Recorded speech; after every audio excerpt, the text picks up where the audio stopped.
السلام عليكم ورحمة الله وبركاته. ازيكم الأبطال؟ معاكم في قناتكم يلا مانجوا، المكان اللي بناخدكم فيه في رحلات من قلب أقوى وأجمد المانهوا والمانجا.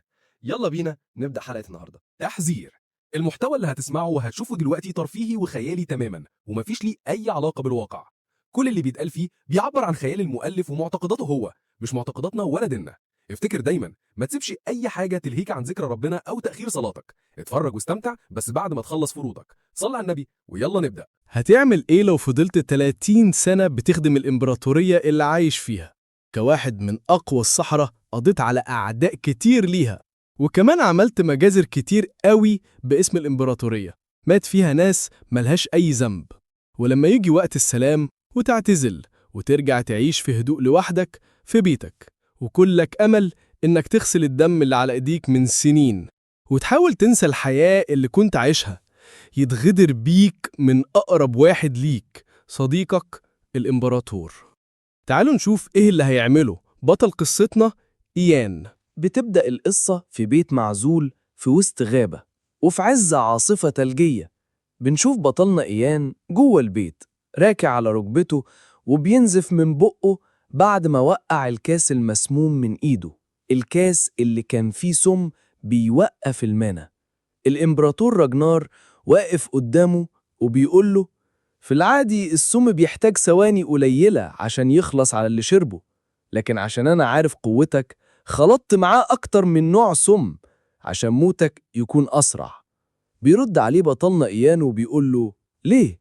فيرد الإمبراطور راجنار: ده سؤال المفروض تكون عارف إجابته. قوتك هي السبب، القوة اللي مش هتفيد الإمبراطورية في المرحلة الجاية. لو كنا في وقت حرب كانت قوتك هتبقى مفيدة، لكن دلوقتي انت ما بقتش غير مصدر قلق بالنسبة لي. يرد عليه إيان وهو بيحاول يرفع صوته رغم الوجع ويقول له: طيب ليه؟ أنا ما كنتش عايز غير إني أعيش في هدوء في مسقط رأسي، عمري ما فكرت أتمرد. فيرد الإمبراطور راجنار: أنا عارف أنت قلت لي كده، بس عارف يا إيان، أنا كنت بخاف منك يا صديقي القديم، بخاف لدرجة إني كنت هتجنن. بتتغير نبرة صوته وبيبصله بعين كلها شر وكره وبيقول له: أنت ساحر من الدرجة التامنة، تقدر تدمرني وتدمر الإمبراطورية كلها في أي وقت. إزاي أسيب وحش زيك عايش؟ بيبصله إيان ومش مصدق وبيقول في نفسه: ليه؟ أنا بس كنت عايز أعيش في سلام، أنظف إيدي من الدم اللي غرقت فيه وأكفر عن اللي عملته وعن الأبرياء اللي ماتوا بسبب سحري واللي راح أحبابهم بسببي. بعدها بتتغير نظرة راجنار ويبص لإيان بنظرة فيها شفقة واستعطاف وبيقول له: صديقي قديم، من فضلك ما تسامحنيش. ويسيب بطلنا ويمشي، وقبل ما يخرج يولع في البيت والنار بتبدأ تنتشر وتحاوط بإيان من كل اتجاه. بيشتم بطلنا إيان صاحبه الإمبراطور وبيقول لنفسه: أنا يمكن أكون كنت مهمل، بس يا راجنار أنت كمان كنت مهمل. بعدها بيسترجع أبحاثه السحرية اللي قضى فيها سنين وهو بيعاني من الندم على اللي عمله في حياته، لحد ما وصل لتعويذة بترجع الزمن. كان شايف إنها وسيلة يقدر يصلح بيها اللي عمله، لكنه عمره ما جربها قبل كده، بس دلوقتي مفيش قدامه حل غير إنه يجربها. بيطلع من هدومه خنجر منقوش عليه بلغة الدراجين تعويذة سحر الزمن، وبيقول لنفسه: حتى لو دي آخر مرة أستخدم فيها السحر، ولو ما نجحتش يبقى موتي هيكون بإيدي أنا. وبيطعن نفسه بالخنجر في قلبه قبل ما السم يوصل لقلبه.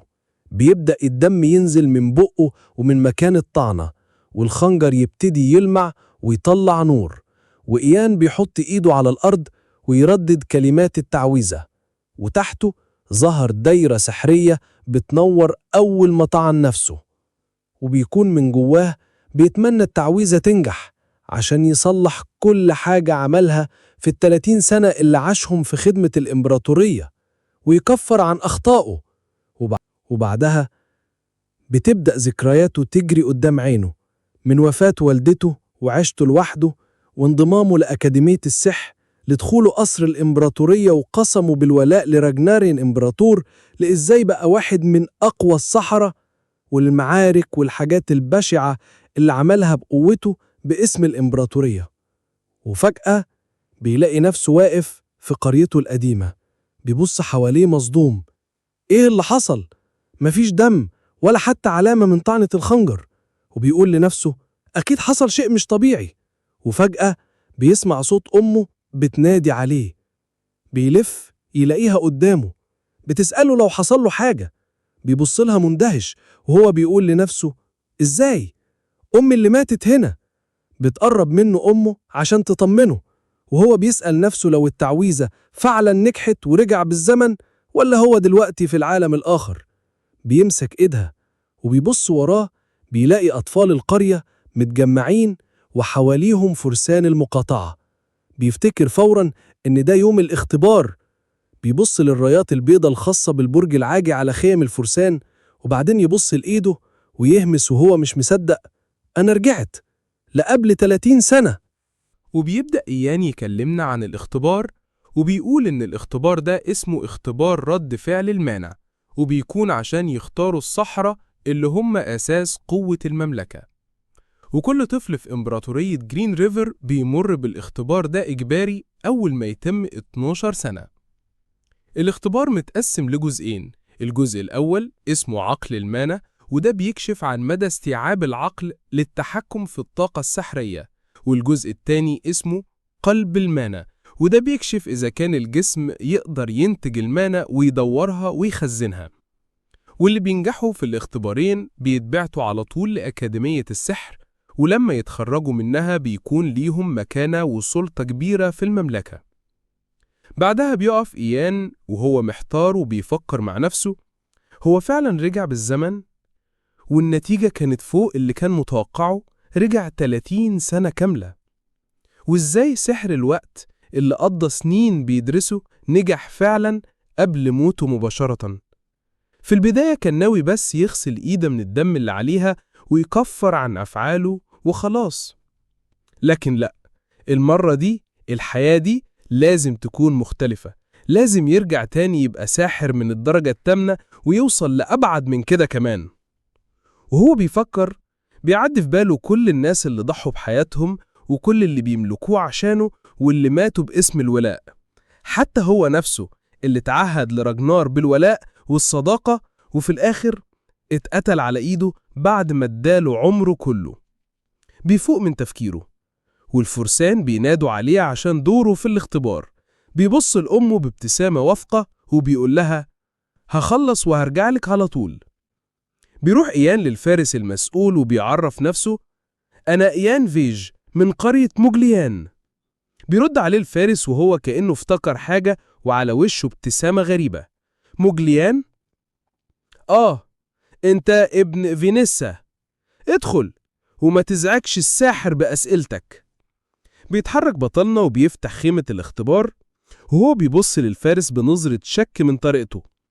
بنشوف الساحر جوه الخيمة باين عليه الإرهاق وبيسأل آرون قائد الفرسان كم طفل فاضل؟ بيرد آرون لسه قدامنا نص يوم على الأقل. الساحر بيتنهد وهو واضح عليه التعب والزهق. بيدخل إيان والساحر بيرحب بيه بابتسامة مصطنعة، ازيك؟ تعالى قرب، يا ريت توطي راسك شوية، أنا هحفز المانا في دماغك وممكن تحس بدوخة بسيطة، ده طبيعي ما تقلقش. ولما بيخلص الجزء الأول بيقوله كويس، لف كده.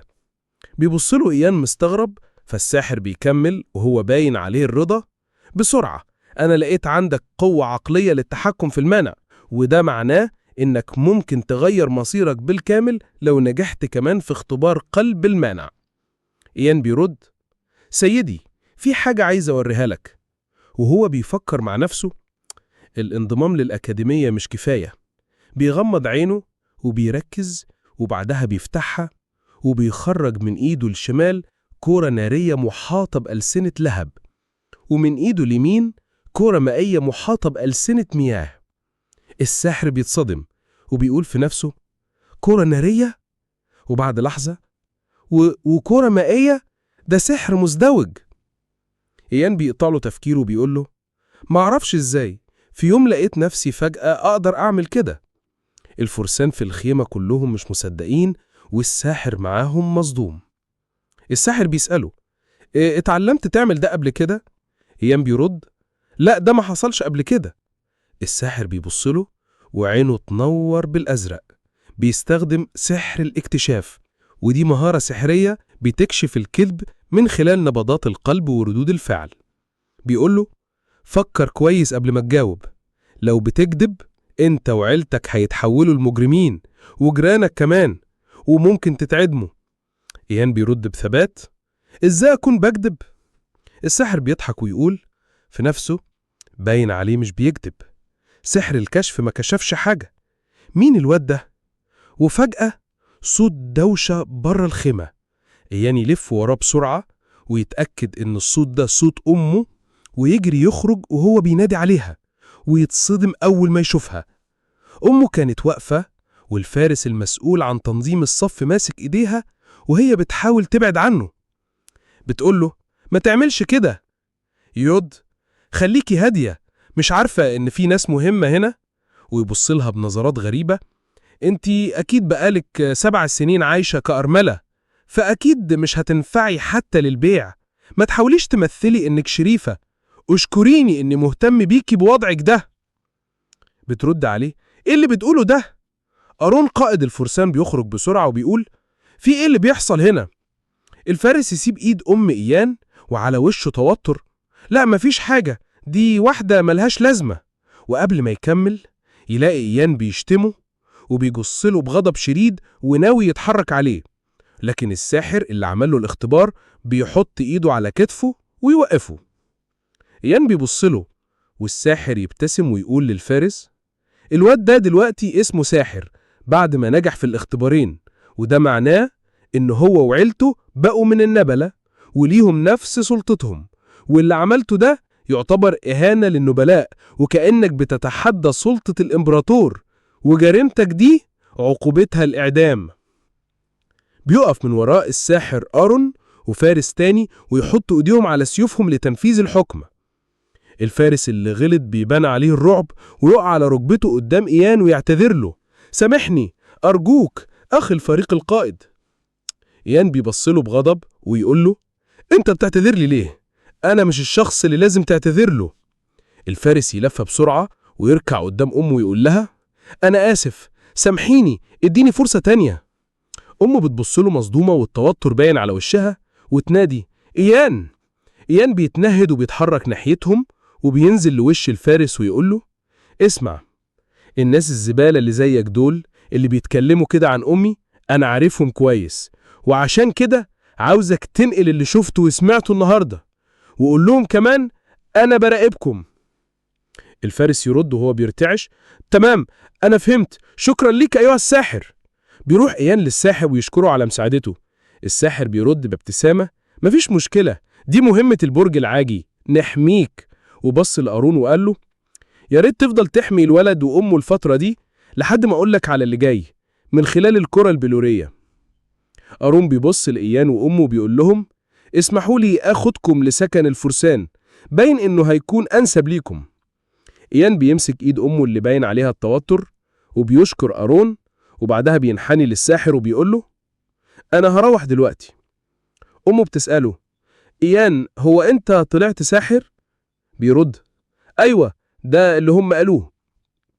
وبعد ما يمشوا بيظهر الساحر اللي عمل الاختبار ويبص لهم هم ماشيين ويقول لنفسه باستغراب في السن ده ومع كل الموهبة والذكاء ده باين إن الولد ده هيعمل فوضى كبيرة قريب في القصر وفي البرج العاجي. بنشوف بعدها الفارس اللي كان بيضايق أم بطلنا وهو ماشي في الشارع بالليل راجع بيته، وباين عليه إنه متضايق جدا من اللي حصل له بسبب إيان. بيشتم بطلنا وبيقول إزاي يتجرأ يذلني بالشكل ده؟ ده حتة عيل بيشتغل في المطبخ هو وأمه، أنا هوريه وهعمل اللي أنا عايزه مع أمه وكمان قدام عينه، هيكون منظر جامد قوي لما أشوفها وهي بتتوسل لي عشان أسيبها. بنشوف إن في حد ماشي وراه بيقرب منه وهو متخفي، وأول ما يقرب منه بينطق كلمة شلل. الفارس يقف مكانه مرعوب ومش قادر يتحرك. بنكتشف إن الشخص المتخفي هو بطلنا إيان، وبيقول له هيكون صعب عليك تتحرك شوية، ده تأثير السحر. وبعدين بيسأله كنت بتقول إيه عن أمي؟ مش أنا قلتلك إني هراقبك، صح؟ بيحاول يلف يكلمه، فيكمل إيان النهاردة أنت اتزليت على إيد حتة عيل ابن خدامة مطبخ حقيرة، شربت عصير ليمون بالنعناع من الذل، وبتتمشى في الشوارع المهجورة من غير وعي، واتزحلقت عند الجسر ووقعت في النار، دي هتكون نهايتك. وبيزقه في النار. بعدها إيان بيكمل مع نفسه الموقف ده بيخليني أفكر، هل أنا راضي؟ أنا عملت أبحاث كتير عشان أتوب عن حياتي اللي فاتت، وأساس كل ده إني أرجع بالزمن، آخد الطريق الصح وأتخلص من الدم اللي على إيدي. بس دلوقتي أدركت إني مش هقدر أتخلص من كله. أنا مش عايز غير أحمي أمي، وهعمل كل اللي أقدر عليه، وأتمنى إيدي ما تغرقش في الدم تاني. يبص لجثة الفارس في النهر ويقول لكني غاضب منك ومش هسامحك أبدا، أنت واللي سممني. ويفكر إيه اللي خلى راجنر يقول الكلام اللي قاله قبل ما يخلص عليا. حاسس إن فهمت السبب حتى لو مش بالكامل. بيرجع إيان لسكن الفرسان باين عليه الإرهاق. ما كنتش متخيل إن تعويذة الشلل تسحب كل المال من جسمي. يا ريت أكبر بسرعة ومعديش بالموقف ده تاني وأنا في الجسم الصغير ده. بيدخل السكن يلاقي أمه نايمة. بيبص لها ويفتكر حياته السابقة لما دخل أكاديمية السحر، وبعد سنة واحدة بقى ساحر من الدرجة الأولى، لكن أمه ماتت من المرض بعد ما سابها لوحدها في القرية، حتى إنها ما شافتش قوته ولا ثروته، ومع كده ما قدرش يحمي عيلته ولا أصدقائه ولا أي حاجة كان بيملكها. بيقرب من سرير أمه ويوعدها في الحياة دي هحميكي وهخليكي سعيدة مهما كلفني الأمر، أتمنى تفضلي عايشة عشان تشوفي ده بعينك. بينتقل بينا الحدث لعاصمة إمبراطورية جرين ريفر. بنشوف الإمبراطور الحالي تاري جرين ريفر ماسك تقرير عن إيان، وبيسأل الساحر من الدرجة الخامسة وصاحب البرج العاجي هربرت ليون عن رأيه. ليون يرد ما أقدرش أستبعد أي حاجة دلوقتي، لكن الإمبراطور يقطع كلامه لكن إيه؟ ليون المانا هي الروح اللي بتتحرك في دمك، أول ما تقدر تحركها بإرادتك يعترف بيك كساحر. تحفيز المانا في الدماغ واستخدام السحر ومهاراته دي كلها بنتعلمها في الأكاديمية زي أنا وباقي السحرة. إنما الولد ده بيقول إنه علم نفسه بنفسه، وكمان بيستخدم السحر من الدرجة الأولى بحرية زي مستوى السحر الأول. وبيحكي له عن أسطورة منتشرة بين السحرة عن الساحر الأول. من زمان كان في شخص عظيم اكتشف قدرة المانا على التكيف من غير ما يتعلم طرق استخدامها، والسحر يظهر لوحده أول ما يفكر فيه. بيرد عليه الإمبراطور وهو مش مصدق، الساحر الأول بقى كأنك بتتكلم عن تنانين الأساطير. فيرد ليون التنانين مجرد أساطير، إنما أسطورة الساحر الأول حقيقة. أنا شخصياً برضو مش قادر أصدقها بكلها، لكن لكل شيء بداية، وعشان نعرف الحقيقة لازم أقابل الولد بنفسي وأتأكد قدرته خطيرة فعلاً. ده كل اللي أقدر أقوله دلوقتي. بنشوف الإمبراطور بيفكر وبعدين بيسأل الأمير واقف بره. من ورا الباب بيرد ولي العهد هايدن جرين ريفر. أيوة يا أبي أنا هنا. بيرد الإمبراطور أيوة آسف إني خليتك تستنى. بيرد الأمير مفيش مشكلة، طلبتني ليه؟ بيرد الإمبراطور آخر مرة خرجت من القصر كانت من 5 سنين لما كنا بنعمل دوريات عشان نشوف سبب ضعف الحصاد، مش كده؟ دلوقتي هتخرج زيارة خارج القصر شوية. بيرد الأمير وهو باين عليه الحيرة تقصد أشوف المعالم اللي بره القصر؟ بيرد الإمبراطور أيوة هبعت معاك شوية من الفرسان الملكيين و300 جندي وكمان 3 سحرة من الدرجة الثالثة، ووجهتك هتكون قرية موجاليان تجيب الولد اللي اسمه إيان فيج. الأمير بيردد الاسم وعلى وشه حيها. فبيكمل الإمبراطور بحدة ما سمعتش عنه لحد دلوقتي، مش مهم، ومع إني قلت لك كتير إنك لازم تبقى عارف كل حاجة بتحصل في الإمبراطورية، وبيسكت شوية. يكمل: هكلف أمير تاني بالمهمة دي. الأمير بسرعة: لا يا أبي، أنا اللي هاخد المهمة وهعملها من غير أخطاء. الإمبراطور بيبصله بنظرة حادة: تمام، روح جهز نفسك، الرحلة طويلة. الأمير ينحني ويخرج. ليون بيبص الإمبراطور: اسمح لي آخد أجازة أجهز نفسي. الإمبراطور: عندك حاجة ضرورية؟ ليون: انت عارف اننا كصحراء ما بنحبش نخرج كتير، لو ما رحتش اقنع الصحراء دلوقتي مش هلاقي ولا واحد يخرج مع الامير. الامبراطور يتنهد فيقول: معاك حق، روح. ليون يخرج ويلاقي تابعه مستنيه. سيد ليون، هنرجع للبرج العاجي؟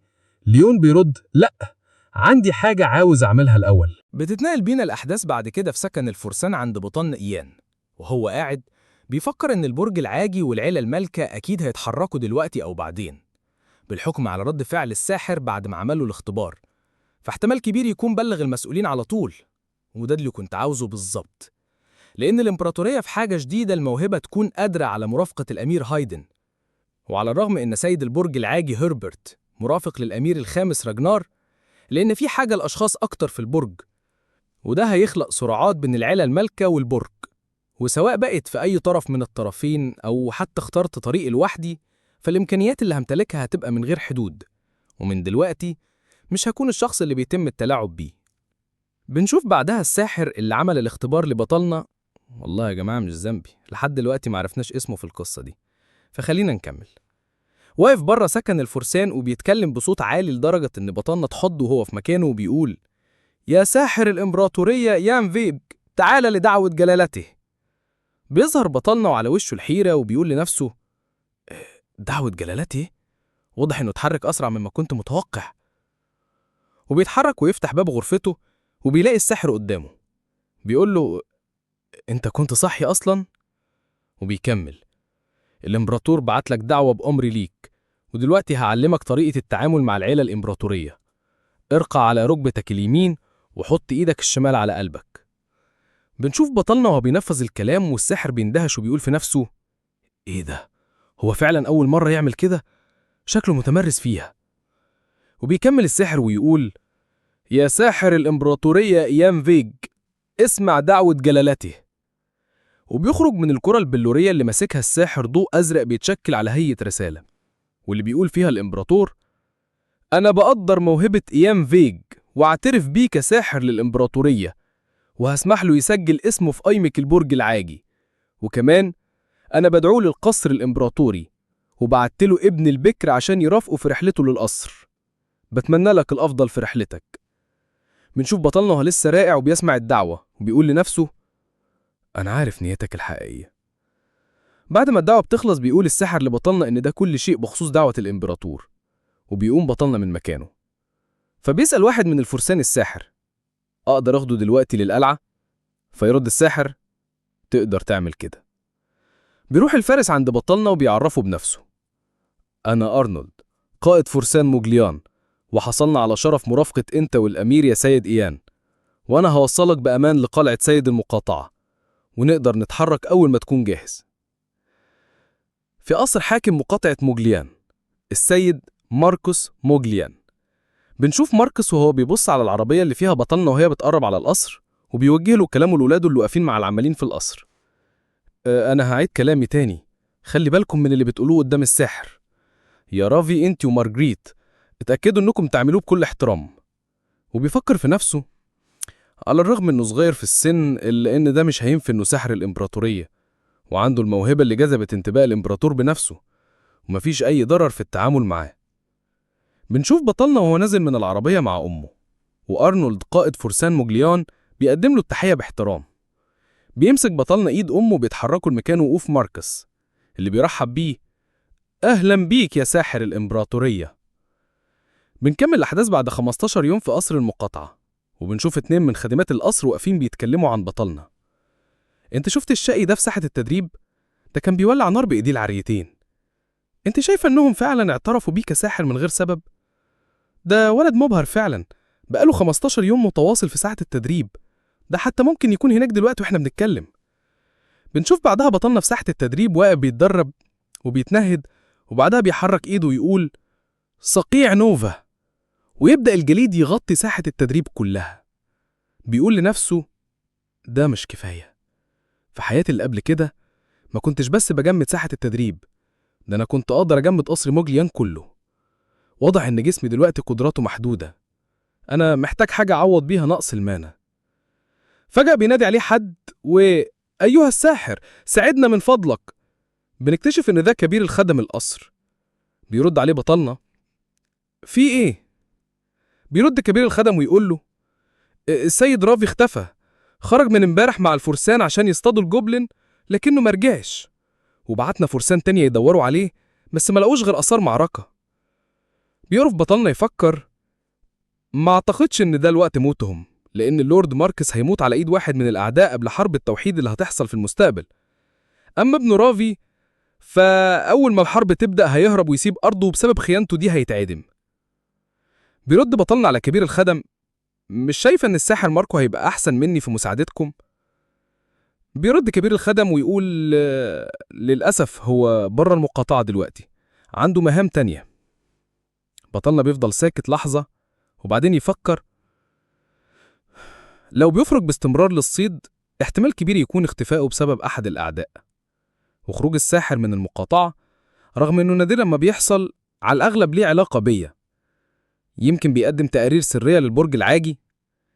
هل التغيرات اللي بتحصل دي سببها أن رجعت للماضي؟ على كل حال أعظم سلاح عندي دلوقتي أني أعرف المستقبل، ولو لعبت في الحاضر وغيرت مود صيد القلعة يبقى كأني بخسر سلاحي. بيخرجوا من تفكيره كلام كبير الخدم وهو بيقول له أنا ما كانش قدامي حل أني أجلك وأطلب مساعدتك. بيرد بطلنا تمام أنا هساعدكم، ويكمل مع نفسه أنا لازم أمنع أي حاجة ممكن تغير في المستقبل اللي أنا عارفه. بنكمل بعدها وبطلنا واقف جوه القصر وبيجهز عشان يروح مع الفرسان يدور على الأمير، وبتنادي عليه أمه وبتقول له أنا عرفت اللي حصل وإنك هتروح للجبال مع فريق البحث عن الأمير. هو ده مش خطر عليك خصوصا إنك صغير على الحاجات دي؟ فبيرد بطلنا عليها وبيقول لها ما تقلقيش، ده أنا ساحر قد الدنيا دلوقتي. فبترد أمه وتقول له بس برضه الموضوع هيكون خطر عليك. فبيقرب منها بطلنا وبيمسك إيدها عشان يطمنها وبيقول لها ما تقلقيش، أوعدك إني هرجع. وفجأة بتدخل عليهم مارجريك بنت سيد مقاطعة موجليان وبتنده على بطلنا. فبيلف بطلنا عشان يشوف مين اللي بينادي عليه. مارجريت بتكمل كلامها وبتقول له لو سمحت ممكن تدور على والدي وأخويا؟ وبتشبك إيديها في بعض وبتوسل لبطلنا وبتكمل كلامها لو لقيتهم أنا هعمل لك أي حاجة أنت عاوزها، وأخلي والدي يديك فلوس وأرض وخدم لو سمحت. بينتبه بطلنا لإيدين البنت وبيشوفها لابسة خاتم معين، اتفاجئ لما لقاه في إيدها. فبيرد عليها أنا هلاقيهم، بس الخاتم اللي في إيدك ده أقدر أستعيره منك؟ أنا حاسس بحاجة في الخاتم ده هتساعدني إني ألاقيهم. فبتمد إيدها ليه بالخاتم وبتقول له تمام. بيلبس بطلنا الخاتم، وأول ما بيلبسه بيحس بتدفق كبير للمانا في جسمه، وبيبص للخاتم وهو بيقول لنفسه ده شكله زي ما كان في حياتي اللي قبل كده. وبيعرفنا بالخاتم وبيقول ده خاتم موجليان، عبارة عن قطعة أثرية منخفضة المستوى بتزود المانا عند اللي بيلبسه، ومن واضح إنه اداه لبنته مش لوريثه بتاعه الرافي. بتكمل مارجريت بعد ما ادت الخاتم لأيان وهي بتقول له انت لازم تلاقيهم، انا اديتك الخاتم ده لحد ما تلاقيهم، بعد كده لازم ترجعهولي لانه كنز عائلي، ابويا هو اللي اداهوني. فبيرد عليها بطلنا وبيقول لها تمام ما تقلقيش، وبيكمل كلامه مع نفسه وبيقول ده هيعوض نقص المانا اللي عندي. وبيخرج بعدها بطلنا وبيتوجه للفرسان وبيقول لهم يلا نتحرك. بينتقل بينا المشهد بعدها للمنطقة اللي كان فيها آخر أثر لحاكم المقاطعة وابنه. واحد من الفرسان بيقول للبطلنا هو ده آخر مكان فقدنا أثرهم فيه. فبيرد عليه وبيسأله انتوا عملتوا إيه في الضحايا؟ فبيرد الفارس وبيقول له إحنا ما لقيناش أثر لأي ضحايا، إحنا بنظن إن الوحوش كلتهم. وبيقف بطلنا يفكر مع نفسه وبيقول من الواضح إن كل اللي اتبقى هو شوية من جثث الجوبلين، وباين كده إن هاجمهم مئات من الجوبلين، أنا لازم ألاقيهم قبل فوات الأوان. وبيبدأ بطلنا بعدها يفتح إيده وبيستدعي السحر، وبتعمل تعويذة روح الذئب، وبتتشكل قدامه دايرة سحرية، وبنشوف الفرسان واقفين مذهولين ومش مصدقين اللي شايفينه. وبعد ثواني قليلة بيخرج من الدايرة السحرية اللي عملها بطلنا ذئب صغير، وبيبدأ ينبح، والجنود لسه في حالة ذهول. وبنشوف بعدها بطلنا واقف بيبص للذئب وبيفكر إن في حياته السابقة كان الذئب اللي بيخرج ليه أكبر من كده، ومن الواضح إن الناس هتفتكره مجرد جرو، لكن على أي حال هو ده المتاح بالنسبة لكمية المانا اللي عندي. وبيشاور بطلنا للذئب على الآثار اللي قدامهم وبيقول له انت هتقدر تعرف هم راحوا فين؟ بيقرب الذئب للآثار اللي على الأرض وبيشمها، وبعدين بينبح وبيجري في اتجاه معين بسرعة. فبينادي الفرسان على بطلنا اللي بيبص لهم وبيقول لهم احنا لازم نلحق بروح الذئب. فبيردوا عليه تمام. بنروح بعدها لمنطقة تانية في أعماق الجبال، وبنشوف الجوبلين وهما بيهجموا على سيد المقاطعة ماركوس موجيليان وابنه والفرسان اللي معاهم، وهم في وسط مجموعات الجوبلين بيحاربوهم ومتحوطين بيهم من كل اتجاه. وماركوس واقف بوسطهم بيفكر مع نفسه هيعمل ايه دلوقتي وهو متحوط بالوحوش من كل مكان، وإن الوضع لو فضل كده هيتحول لمذبحة.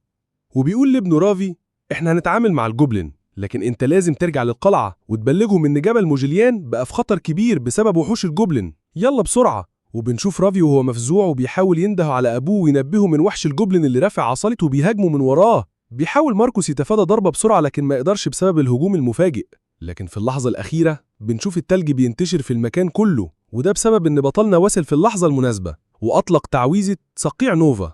وبنشوف بعدها السيد ماركوس وهو بيفتح عينه بعد ما كان استسلم للأمر الواقع ولنهايته، وبعد ما بيفتح عينه ويبص حواليه بيشوف الجنود واقفين وكل الوحوش اللي كانت محوطاهم متجمدة بما فيهم الوحش اللي كان بيهاجمه. وبيظهر بطلنا من وسط التلج وهو واقف وقفة فخمة جدا، والسيد ماركوس بيبص له وهو بيقول لنفسه ده هو الولد الساحر. بيتنقل بينا المشهد بعدها داخل القصر، وبنشوف السيد ماركوس وهو نايم على سريره وبنته مارجريت بتنادي عليه. بيفتح عينه وبينادي باسمها وبيقول لها ايه اللي حصل وازاي انا جيت هنا؟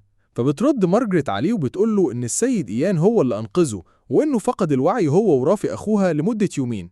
وبتكمل وهي الدموع بتنزل من عينيها وبتقول له انت ما عندكش فكرة انا كنت قلقان عليكم قد ايه. بيدخل كبير الخدم عليهم وبينادي على سيد القصر بلهفة وبيقول سيدي الحمد لله انك بخير، انا دلوقتي حاسس بالراحة انك صحيت. فيرد عليه ماركوس ويقول له هوجر هل كل اللي كانوا معانا بخير؟ فيرد عليه هوجر كبير الخدم وهو مطج راسه حاسس بالحزن وبيقول له للأسف احنا خسرنا 12 جندي وكمان السيد روتن. فيرد عليه ماركوس ويقول له طيب فين الساحر؟ انا عاوز اشوفه. بيتنقل بينا المشهد عند إيان في ساحة التدريب، وبينادي عليه هوجر وبيقول له لقيتك أخيرا. فيرد عليه إيان وبيقول له أنا سمعت إن اللورد صحي. فيرد هوجر أيوة والفضل كله ليك لأيها الساحر. وبيكمل وبيقول له أنا عندي تعليمات إنك تيجي معايا لغرفة استقبال اللورد، بيتهيألي عنده حاجة مهمة عاوز يكلمك فيها. بنشوف بطلنا وهو واقف مستغرب من الكلام، وبنروح بعدها جوه القصر وماركوس ورافي واقفين لاستقبال إيان. وماركوس بيرحب ببطلنا إيان، فيرد عليه إيان التحية وبيقول له أنت عامل إيه دلوقتي؟ فيرد ماركوس أنا حاسس بتحسن كبير، خصوصا إن الجميع بيعتنوا بيا، وأنا شاكر جدا ليك على مساعدتك في حماية حاضر ومستقبل عيلة موجيليان وأساس القصر. وبيكمل باحترام كبير لإيان وبيقول له بما إنك أنت اللي قضيت على وحوش الجوبلين في جبال موجيليان وحميت ممتلكاتنا، فمش هينفع يتقال عليا إن اللورد الأكبر في الإمبراطورية لو عدى الموضوع كده من غير ما أكافئك. وبيمد إيده يشاور ناحية صندوق صغير محطوط على ترابيزة جنبه، وبيكمل أنا بعد ما فكرت كويس لقيت إن ده أكتر حاجة مناسبة إني أقدمها ليك. وبيديه لبطلنا وبيطلب منه يفتحه. بنشوف بطلنا وهو بيفتحه وبيتصدم لما بيشوف الخاتم اللي كان أخده من مارجريت بنت اللورد. وبيكمل ماركوس كلامه وبيقول له أنا عرفت من مارجريت إنك قدرت تكتشف المانة اللي موجودة في الخاتم، وبعد تفكير في الموضوع ولأنه ورث عائلي قديم شفت إنه هيبقى مناسب ليك أنت. وبيكمل وبيسأل إيان لكن إيه هي الفايدة اللي بيقدمها الخاتم ده؟ هل هيساعدك بأي شكل من الأشكال؟ فيرد عليه إيان وبيقول له الخاتم ده عنده القدرة على تضخيم المانة بتاعتي، وده اللي ساعدني إني أقضي على كل وحوش الجوبلين في الجبل. فيرد عليه اللورد ماركوس وبيقول له دي حاجة بتحسسني بالراحة وإنه هيبقى مفيد ليك، والخاتم ده أنا عاوز أديه هدية ليك. وبيكمل فكر فيه على إنه رمز. فيرد إيان وهو بيفكر رمز؟ لكن ماركوس ما بيديلوش فرصة يفكر، وبيكمل كلامه وبيقول له إن من اللحظة دي هيكون الساحر إيان فيج هو ضيف شرف لعيلة موجيليان للأبد، والخاتم ده هيكون رمز الوعد ده، فهل أنت هتقبل الرمز ده؟ بيبص إيان للخاتم اللي في العلبة وهو بيفكر في الوعد، وكون إنه يبقى ضيف شرف للأبد لعيلة زي عيلة موجيليان، وإن ده وعد ملزم ل1000 سنة من واحد من أكبر نبلاء الإمبراطورية. وبينحني ماركوس وهو بيقول لإيان إن عيلتنا هترحب دايما بالسيد إيان فيج، وإننا هنقدم ليك أي شكل من أشكال المساعدة اللي هتحتاجها مننا في المستقبل، وإننا بنوعدك إننا هنكون دايما جنبك. وبيبص له بطلنا إيان وهو مش مصدق، وبيكمل ماركوس وبيقول له أنا بقسم لك لنهر الزمرد إننا هنحترم الوعد ده من جيل لجيل. وهو منحني هو ورافي ابنه كنوع تقديم الاحترام لإيان. بنروح بعدها للغابة وبنشوف بطلنا وهو معاه أرنولد قائد الفرسان الموجليان ومعاه مجموعة تانية من الفرسان بيتحركوا في الغابة. وبطلنا بيسأل أرنولد وبيقول له فاضل قد إيه على قرية لويد؟ فيرد أرنولد وبيقول له قربنا نوصل، بمجرد ما نعدي التل اللي قدامنا ده هتقدر تشوفها. بيبص بطلنا للتل وبيسرح مع نفسه في المحادثة اللي عملها مع اللورد قبل ما يتحركوا لقرية لويد. وهو بيسأل اللورد ماركوس وبيقول له أنا في حاجة عاوز أسألك عنها، هو في عالم خيميائي في المقاطعة بتاعتك يقدر يخترع الإكسير؟ فيرد عليه ماركوس بعد تفكير بسيط وبيقول له في قرية لويد الشمالية في خيميائي هناك اسمه ريديو، هو من العاصمة في الأساس لكن عشان عشبة خاصة هاجر للشمال. وبيكمل بطلنا تفكيره مع نفسه وبيقول الخيميائي ريديو أنا ما سمعتش بالاسم ده في حياتي السابقة، لكن على كل حال أنا بتمنى أني أقدر أوصل للإكسير ده عشان يساعدني في استعادة المانا اللي فقدتها. بيفوق بطلنا من سرحانه على صوت واحد من الفرسان وهو بينادي على قائد الفرسان وبينادي عليه وهو بيشاور في اتجاه القرية وبيقول لهم بصوا احنا نقدر نشوف القرية. وبيتفاجئوا كلهم أول ما يبصوا على القرية ويلاقوها مولعة كلها. فبيبدأ أرنولد والفرسان يخرجوا أسلحتهم ويتحركوا تجاه القرية. بنروح بعدها للقرية وبنشوف مجموعة من قطاع الطرق وأسلحتهم غرقانة في الدم. وبيكلمهم قائدهم وبيقول لهم يلا جمعوا العيال الصغيرة بس وخلونا نخلص بسرعة عشان نوصل لكولد وود. وبنشوف واحد من العصابة وهو شايل ولد وأخده بعيد والولد بيصرخ وبيجري عليه أبوه وهو بينادي باسمه بيقول له دوجلاس، ويوجه كلامه لفضل العصابة وبيقول له لا، لكن ما بيلحقش يكمل وبيضربوا قائد العصابة بالفاس اللي في إيده على ظهره فبيقع على الأرض. وبيحط رجله عليه وبيقول له حركة حلو منك وانت على وشك الموت، وبيضغط برجله على مكان الضربة. وبنشوف أبو الولد وهو بيتألم، وبنشوف الولد وهو بينادي على أبوه وبيطلب من اللي ماسكه إنه يسيبه. فيرد قائد العصابة على الولد وبيقول له انت شكلك عيل مقرف وهتتعبنا معاك، بس شكلك مش هتسكت غير لما موت أبوك. بنشوف الولد وهو بيبص برعب على أبوه وقائد العصابة بيقرب من أبوه وهو بيخرج خنجره وبيرفعه عشان يقتله وبيقول له أنا هبيع ابنك ده في مكان حلو مخصوص عشانه، مع السلامة. بيصرخ الولد وبيقول لأ، والدموع في عينه من خوفه على أبوه. لكن في اللحظة الأخيرة بتيجي قطعة سحرية من التلج حادة وسريعة وتضرب قائد العصابة في ظهره وبيتنطر الدم في كل مكان. وبيبص الولد عليه وهو مش مصدق ومصدوم من اللي شافه. وبيقع بعدها قائد العصابة على الأرض، وبنشوف الرعب وهو باين على وشوش بقية العصابة، وعمالين يتسألوا ما بينهم ويقولوا إيه الجليد ده؟ في إيه؟ وجي منين الجليد ده؟ واحد بيقول لهم بصوا هناك كده، دول جنود. وبيظهر بطلنا وهو حواليه مجموعة من نفس القطعة الجليدية الحادة اللي أطلق منها واحدة على قائد العصابة، وبيبدأ يطلقها عليهم. بيزيد الرعب على وشوش أفراد العصابة وبيحاولوا يهربوا، لكن إيان ما بيديهمش أي فرصة وبيقضي عليهم كلهم بالقطع الجليدية اللي نزلت عليهم زي المطر واخترقت أجسامهم. وكل ده من المكان اللي بطلنا كان واقف فيه فوق قمة التلة. وبعدها بيقف بطلنا بعد ما خلص التعويذة وبيبص للخاتم اللي في إيده وبيفكر قد إيه الخاتم ده مفيد جدا بالنسبة له، وخلى المعنى بتاعته وكأنها مانع ساحر من الدرجة الثالثة.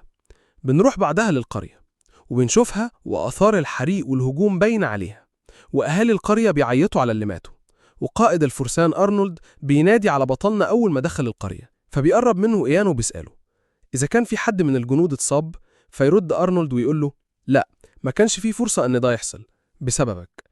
فيرد إيان ويقول له طيب كويس، ويبدأ يتساءل مع نفسه يا ترى الخيميائي لسه عايش؟ وبيخرج من تفكيره على صوت حد بيقول راديو. فبيلف بطلنا يبص على اللي بيتكلم عشان يلاقي راجل كبير ماسك أبو الولد اللي كانت العصابة خطفته، وبيبان لينا إن الراجل ده هو الخيميائي راديو اللي بيدور عليه إيان.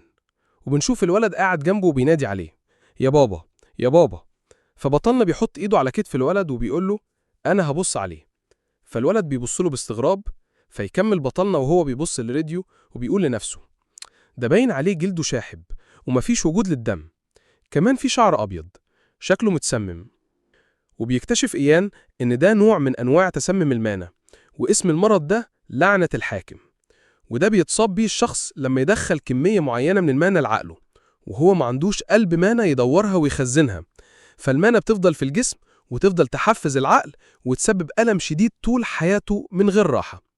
بس بما إنه ما يقدرش يحقن المانة في نفسه، فأكيد اللي عمل كده واحد من السحرة، وبالحكم على الأعراب فواضح إن الموضوع وصل لنقطة خطيرة جدا. فبيقول لهم لحظة واحدة، وبيمد إيده ناحية راس الخيميائي، ولسه الألم باين عليه، وبيقول لنفسه الحالة دي ملهاش غير طريقة واحدة لتقليل الألم، إني أحقن فيه مانة نقية وخليها تنتشر في جسمه كله. وبعد ما بطلنا بيخلص بنشوف الخيميائي بيتنهد، والراحة بتبدأ تبان على وشه، وبينحني يان ليهم وهو بيقول لهم لو سمحتوا خلي بالكم من جروحه، فبيشكروه. وهو ماشي بيلاقي الولد اللي هو ابن الخيميائي دوجلاس بيشده من هدومه وبيقول له لحظة، فبيتلفت له إيان وبيكمل دوجلاس وبيقول هو أبويا هيكون بخير؟ فيرد إيان ويقول له هيبقى كويس شوية. وهو بيفكر مع نفسه المرض ده ملوش علاج نهائي، ومفيش حاجة أقدر أعملها غير إني أخفف الألم بس. وبيخرجوا من تفكيره سؤال دوجلاس له، يعني بابا هيحس بالوجع تاني؟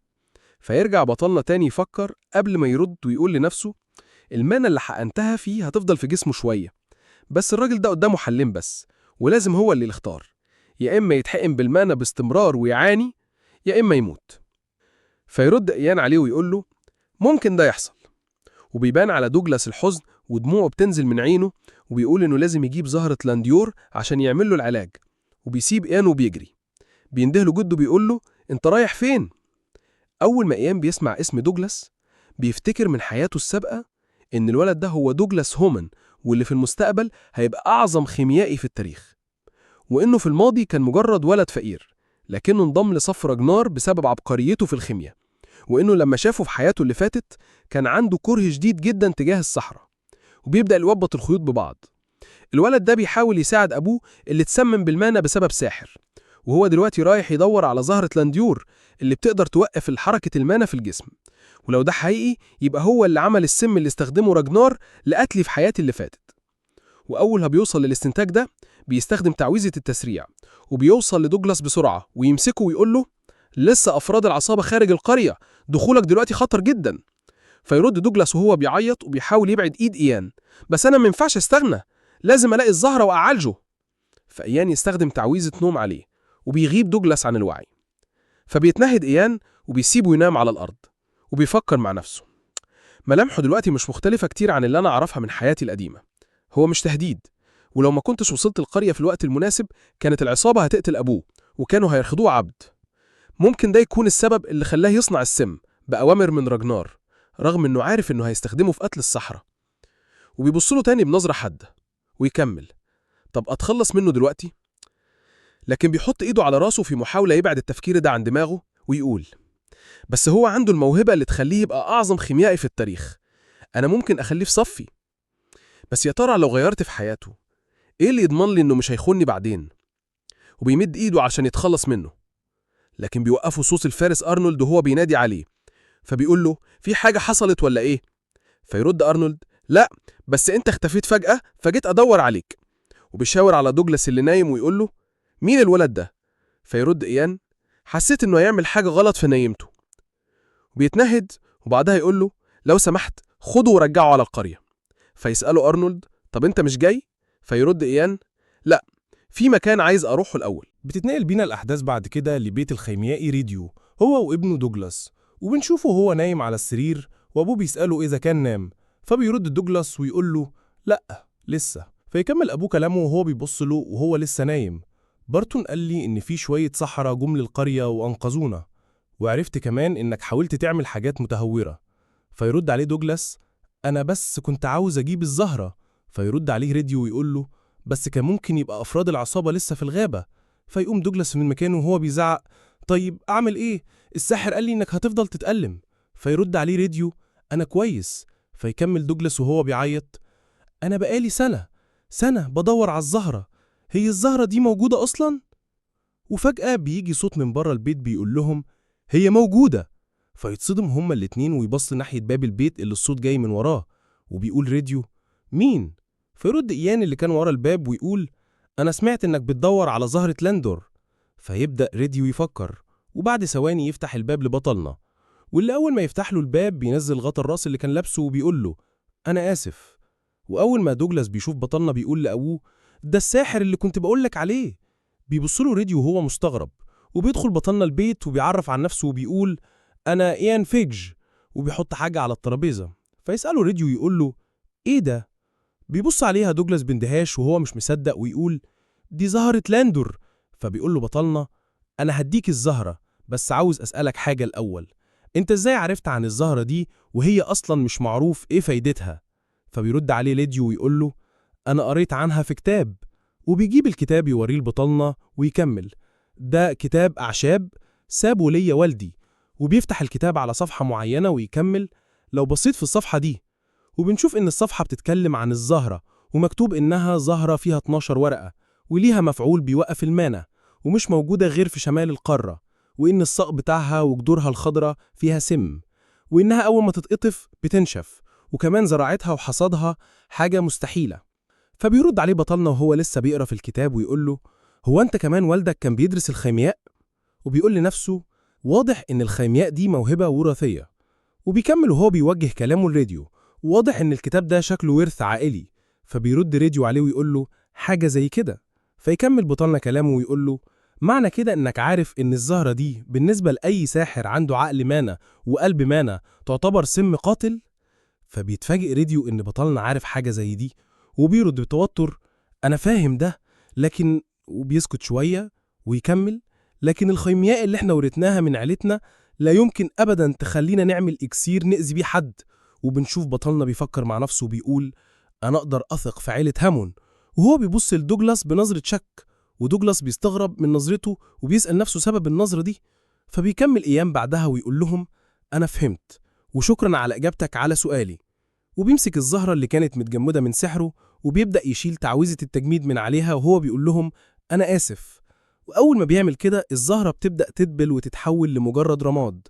وبيكمل بطلنا وعلى إيده بواقي الزهرة أنا ما لقيتش أي وسيلة أقدر أجيبها بيها، كل اللي قدرت عليه إني أجمدها وأخليها تحافظ على شكلها بس. فيبص له راديو باستغراب ويقول له أنت خدعتني. وبيقول لنفسه أنت كل ده بس كنت عاوز توصل لي إنك تقدر تجيب الزهرة في أي وقت. فبيقول له بطلنا إيه رأيك نعمل صفقة؟ فبيرد راديو باستغراب صفقة؟ فبيكمل بطلنا كلامه ويقول له أنا هحقنك على طول بالمانة عشان ما تموتش بسبب تسمم المانة، وأوعدك إني كمان هحاول ألاقي طريقة تساعدك تستخدم الزهرة. وبيقول في نفسه أنا متأكد إني هقدر أوصل لطريقة لاستخدام الزهرة دي زي ما راجنر ودوجلاس قدروا يعملوا كده في حياتي اللي فاتت. وبيكمل كلامه للراديو ويقول له عشان كده أنا عاوزك تيجي معايا للعاصمة. فبيرد راديو ويقول له طيب وأنا هعمل إيه هناك؟ فبيرد إيان ويقول أنا اللي عاوزه منك إنك لو سمحت تعمل إكسير لاستعادة المانة الناقصة، وكمان دراسة مرض أمي ومعالجتها. فبيرد راديو ويقول له طيب هو أنت ما تقدرش تشوف خيميائي تاني مشهور بدالي؟ فبيكمل بطلنا كلامه ويقول له أنا مش كويس في الخيمياء عشان كده ببقى محتاج حد معايا باستمرار يديني إكسير استعادة المانة. وبيكمل وهو بيبص على دوجلاس الولد ده جري على الغابة المليانة بالوحوش عشان يدور على الزهرة ويعالجك بيها، وعشان كده أنا عاوزك تفكر فيه قبل ما تاخد قرارك. بيفكر بعدها راديو مع نفسه بيقول ده شكله ولد مش عادي، مين الولد ده؟ وبعدها بيرد على بطلنا ويقول له طيب أنا عاوز شوية وقت أفكر. فبيرد عليه بطلنا ويقول له براحتك، خد الوقت اللي انت عاوزه. وقبل ما يسيبهم بيبص على راديو دوجلاس، وراديو حاطط ايده على كتف دوجلاس، وبطلنا بيفكر مع نفسه في الحياة دي مش لازم أسيب دوجلاس لمصيره اللي عاشه قبل كده، ولا إنه يبقى عبد بعد موت أبوه ويقع في يد راجنر، لازم أمنع ده. بنشوف بعدها بطلنا تاني يوم الصبح وهو واقف تحت شجرة وبيبص على بيت الخيميائي ريديو مستنيه يخرج بالرد اللي هو كان عاوزه. بينده عليه القائد أرنولد وبيلف إيان يبصله. فبيكمل أرنولد كلامه ويقول له إنهم جاهزين عشان يرجعوا لقلعة موجليان. فبيرجع بطلنا يبص على بيت الخيميائي بطرف عينه، وبعدها بيتنهد ويبان على وشه الأحباط وهو بيفكر إن لسه الخيميائي ما اتخذش قراره. ويرد على أرنولد ويقول له خلاص يلا نتحرك. وبعدها بيتفتح باب بيت الخيميائي وبيخرج منه ريديو ودوجلاس وهو بيستغرب من وجود إيان قدامه. فبينادي ريديو على إيان اللي بيلتفت له، وبعدها وهو بيتحرك ناحيتهم بيسأل ريديو انت خدت قرارك خلاص؟ فبيود عليه ريديو ويقول له أكيد أنا ما عنديش أي حل تاني لأني عاوز أعيش. وبيتحرك هو ودوجلاس وبيقفوا قدام إيان وبيكمل كلامه يا ريت توفي بوعدك. فبيرد عليه بطلنا والسعادة مالية وشه ويقول له أكيد. وبيبدأ يبص بعدها على دوجلاس اللي بيقرب من أبوه وبيحضنه وبيقول لبطلنا أنت هتقدر تنقذ أبويا؟ فبيبص له بطلنا بابتسامة ويقول له أكيد، أنا بوعدك بده. فيقول له دوجلاس بجد؟ فيرد عليه بطلنا بجد. بيفرح دوجلاس جدا وقتها وبيكمل ويقول لبطلنا أنا أقدر أعاملك دلوقتي كأنك القائد بتاعي؟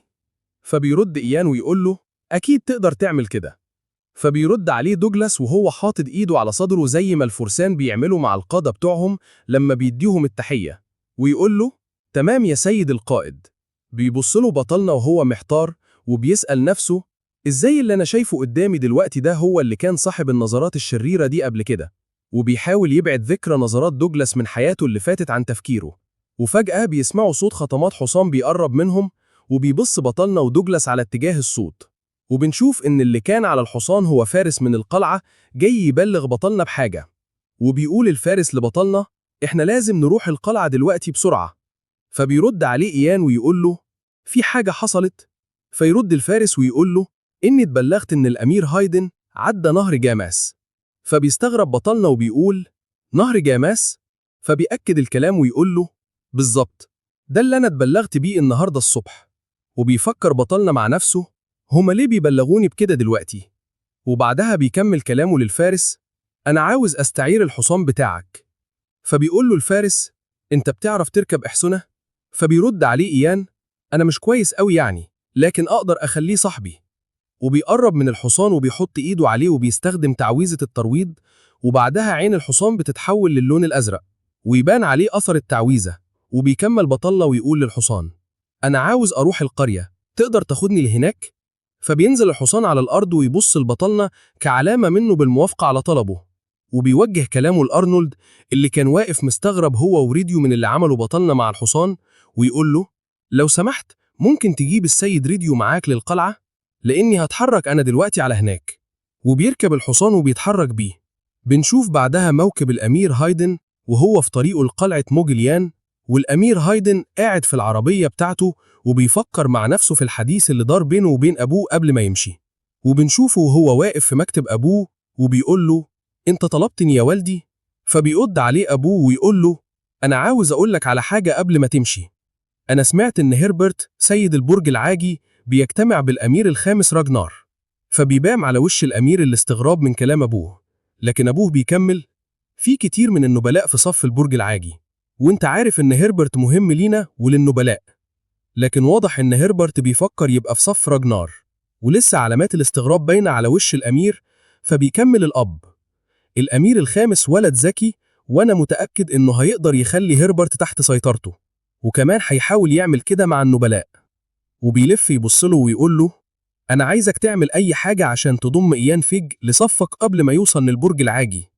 وبيبان على وش الأمير الحيرة والتوتر، وبيكمل أبوه الإمبراطور كلامه أنا بطلب منك إنك تخليه في صفك وإنك تأسس قاعدة خاصة بيك. وبيفوق بعدها هايدن من تفكيره وبيتنهد ويحس بالحسرة على نفسه ويقول يعني حتى لو كان ساحر هيعمل إيه حتة الولد ده؟ على الرغم إن البرج العاجي مليان صحراء إلا إني ولا واحد فيهم في صفي. وبيبان على وشه الغضب بعدها وبيقول لنفسه إزاي يجرؤوا كلهم إنهم ياخدوا صف الأمير الخامس وأنا الولي العهد؟ أنا أول ما أوصل للعرش لازم أتخلص منهم كلهم.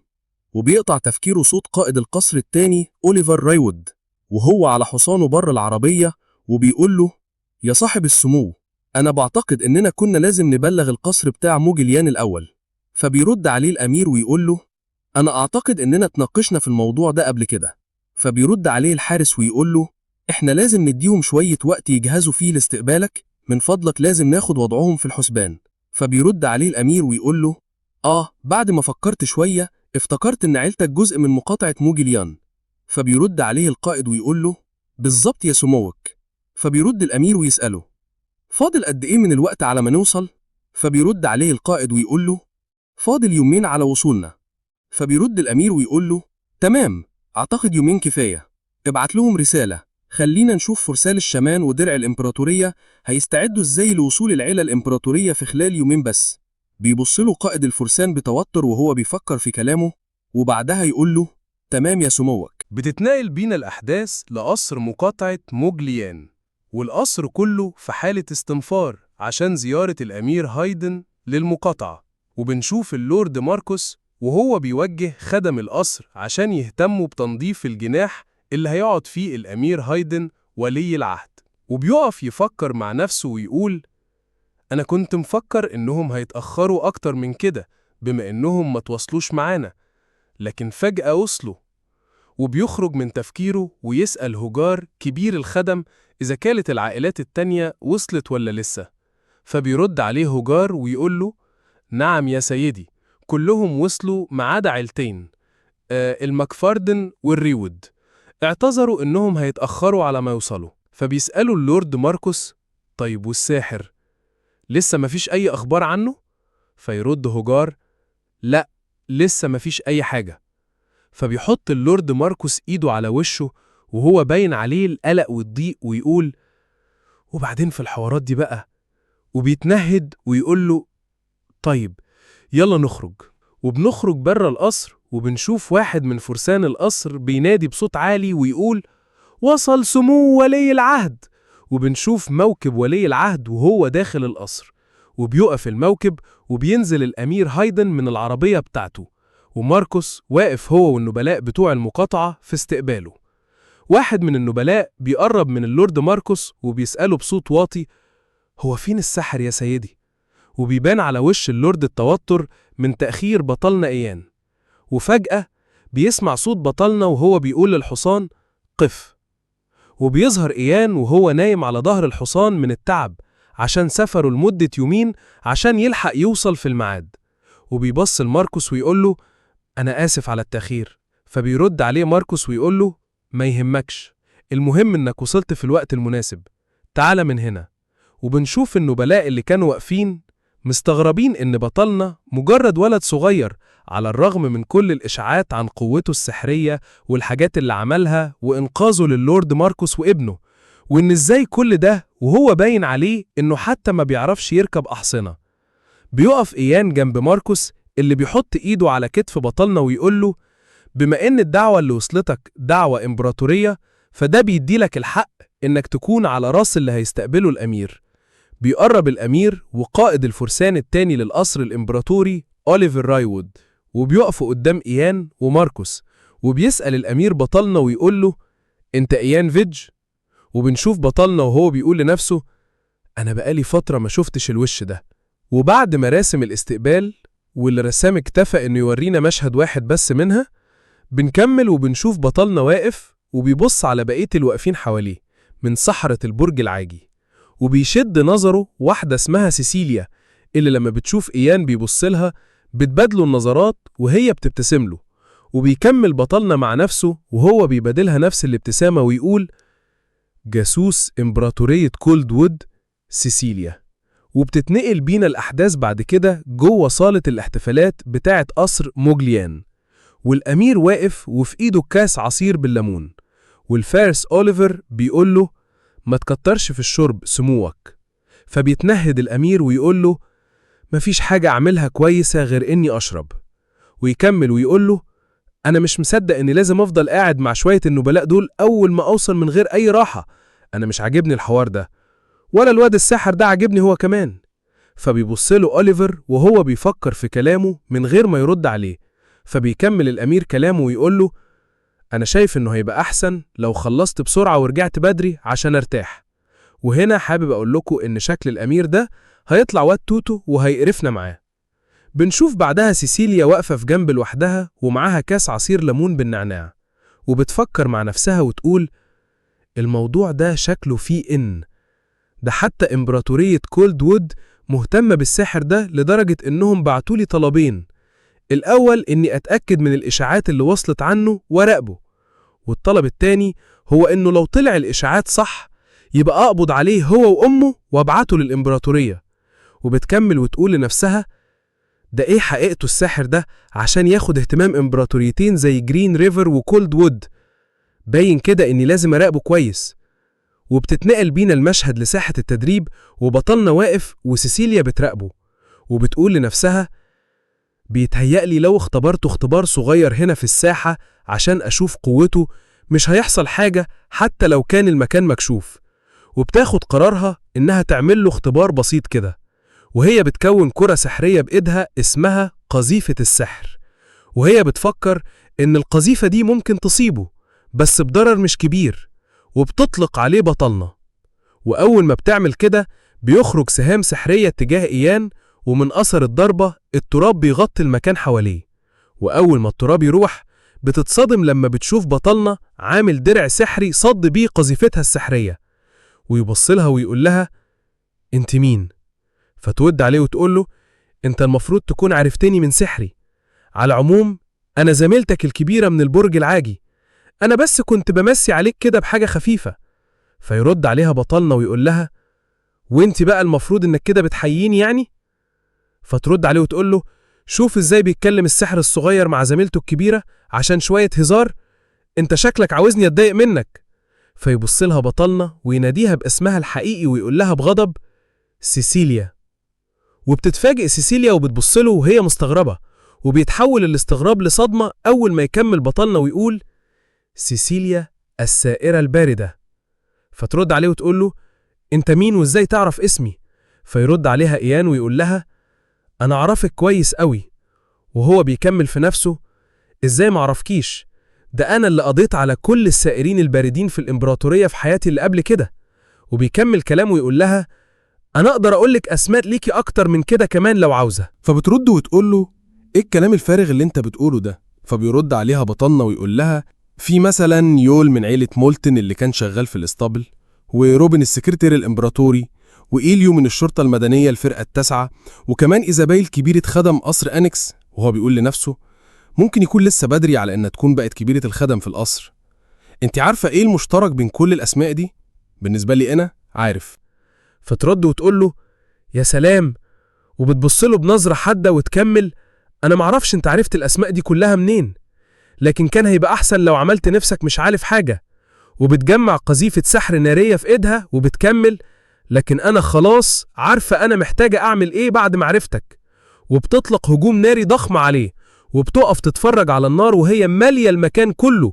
وأول ما تختفي النار بتتصدم لما بتلاقي بطلنا واقف مكانه ما تحركش ولا تأثر بهجومها، وبيبدأ يكون طاقة سحرية في إيده وهو بيكلمها ويقول لها أنا عارف إنك كنتي واحدة من السائرين الباردين. فبتقطعه وتقول له طيب ولما أنت كنت عارف كل ده جيت هنا لوحدك ليه؟ وهي بتفكر مع نفسها هو مين الواد ده بالظبط وإزاي قدر يتجنب هجومي؟ فبيكمل بطلنا وهو بيرفع إيده بالقذيفة السحرية اللي كان بيجهزها ويقول لها حتى أنا كنت عارف إنك هتيجي هنا عشاني. وبيبان على وشها الصدمة اللي بتتحول لرعب أول ما بطلنا بيطلق عليها القذيفة السحرية اللي بتتحول لرماح من الجليد، ويقول لها وهو بيبتسم ابتسامة شريرة أنا حتى كنت متأكد من مجيتك. بتترعب سيسيليا وبتشكل درع من المانع عشان تحاول تصد الرماح السحرية بتاعت بطلنا، واللي بيبدأ يتشقق أول ما الرماح اللي أطلقها بطلنا بتوصل لها، وبيزيد إحساسها بالخوف. لكن إيام مش بيكتفي بكده، وبيعمل بإيده التانية باستخدام المانا كرة نارية كبيرة جدا تستخدم فيها تعويذة اسمها الانفجار الناري وبيطلقها عليها. وسيسيليا بتحاول تتصدى لهجمات بطلنا وبتقول لنفسها أنا مش هقدر أتحرك طول ما أنا بستخدم درع المانا، أنا شكلي هموت. وفجأة بتخترق الرماح درع المانا اللي بيتكسر، وبتبدأ الرماح تصيبها في كل حتة في جسمها، وبتحاول بعدها تهرب من الانفجار الناري اللي عمله يان، لكنها بتستسلم من كتر المحاولات وبتقع بعدها على الأرض. بعدها بشوية بتفتح عينيها وهي مش مصدقة إنها لسه عايشة، وبتفكر إن أكيد المانا خلصت عند بطلنا عشان كده الهجوم الناري ما أثرش فيا. وبتكمل مع نفسها تفكيرها بعد الدوشة دي الناس هتتجمع بس مفيش دليل عليا إني جاسوسة، ومحدش هيشك فيا بسبب حتة ولد صغير، وأكيد البرج العاجي هيصدقني، ولو خفيت بس هعرف أتعامل معاه. مع إنها كانت سليمة من شوية وخدت اللي فيه النصيب، بس هنقول إيه بقى؟ وبيقرب عليها بطلنا وهو بيقول لها أنا بخطط إن أعمل لقب لنفسي لما بيعك. فبترد عليه بسخرية وتقول له أنت مفكر إنك هتقدر تعمل ده؟ فبيرد عليها إيام وهو بيبتسم بسخرية أكيد، أنت فاكرة إنك كسائرة باردة مفيش إثباتات عليكي؟ في حاجات حتى انتوا كسائرة باردين ما تعرفوهاش. فبترد عليه وهي باين عليها التوتر وتقول له شكلك بتقول أي كلام. وفجأة بيدخل أوليفر القائد التاني لفرسان القصر الإمبراطوري ومعاه شوية فرسان وسحرة تانيين، وبيسأل إيه اللي بيحصل هنا؟ وبيجري واحد من السحرة على سيسيليا ويقول لها إيه اللي حصل لك وإيه الجروح دي؟ فبيرد عليه إيان ويقول له أنا اللي عملت كده. فكلهم بيلتفتوا يبصوا عليه. فبيرد عليه أوليفر ويقول له يا ريت تشرح لنا إيه اللي حصل هنا.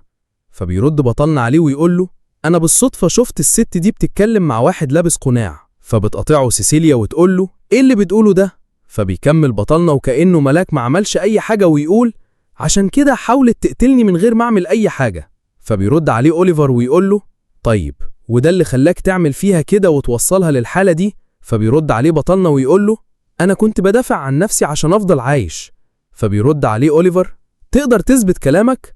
فبيرد عليه إيان ويقول له أكيد أنا شفتهم وهم بيبصوا على حاجة زي علامة على جسمهم.